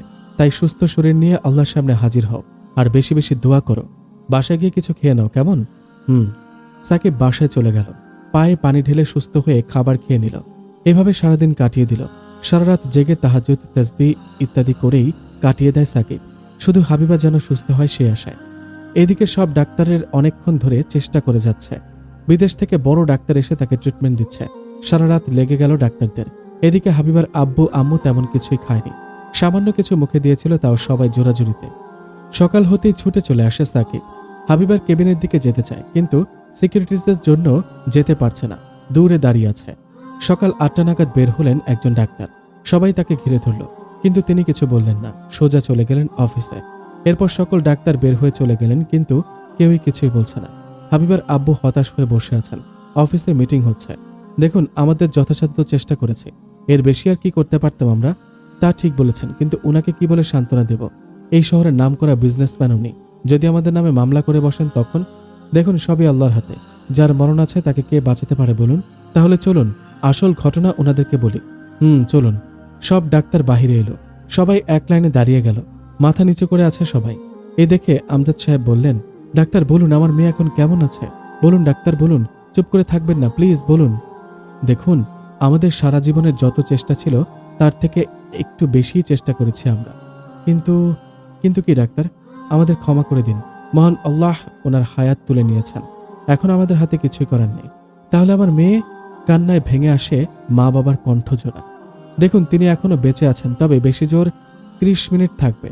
আপনারা চাইলে দেখা করতে পারেন। হাবিবার আব্বু আম্মু এক প্রকার দৌড়ে চলে গেলেন হাবিবার কাছে। হাবিবা কিছু বলছে না, শুধু চেয়ে আছে। হয়তোবা সাকিবকে এক নজর দেখতে চাইছে, চোখ জোড়া, কিন্তু সম্ভব না। এদিকে সাকিব শুধু দাঁড়িয়ে আছে বাহিরে আর বারবার কেবিনের দিকে দেখছে। আর কেবিনে হাবিবা শেষ নিঃশ্বাস ত্যাগ করছে, হাত দিয়ে ইশারা করছে, কিন্তু কেউ তার কথা বুঝতে পারছে না। জোরে জোরে শ্বাস নিচ্ছে হাবিবা। আব্বু আম্মু শুধু কাঁদছেন হাবিবার হাত ধরে। একটু পর সমস্ত রুমে নিস্তব্ধতা বিরাজ করছে। কারো নিঃশ্বাস নেওয়ার শব্দ নেই, কারো কান্নার শব্দ নেই। আছে শুধু পাথর দৃষ্টি দিয়ে দেখায় একটা ছোট মেয়েকে, যে এখন গভীর ঘুমে আচ্ছন্ন আছে। এখন আর জোরে শ্বাস নিচ্ছে না, তবে মুখে একটু মলিন হাসি শোভা পাচ্ছে। অজ্ঞান হয়ে গেছে হাবিবার আম্মু আব্বু। সে তো পাথরের মানুষে পরিণত হয়ে গেছে, কিছু বলছে না, নিচের দিকে তাকিয়ে আছে শুধু। তাকে বাইরে নিয়ে গেলেন সবাই মিলে, আর স্ত্রীকে অন্য রুমে নিয়ে যাওয়া হলো। কিছুক্ষণ পর কেবিন থেকে বের হলো একটা খাট। খাট বললে ভুল হবে, একটা চাদরে মোড়ানো খাট, যাতে কেউ চুপটি করে ঘুমিয়ে আছে। কোনো মজা নয়, কোনো মারপিট নয়, একদম শান্ত হয়ে গেছে।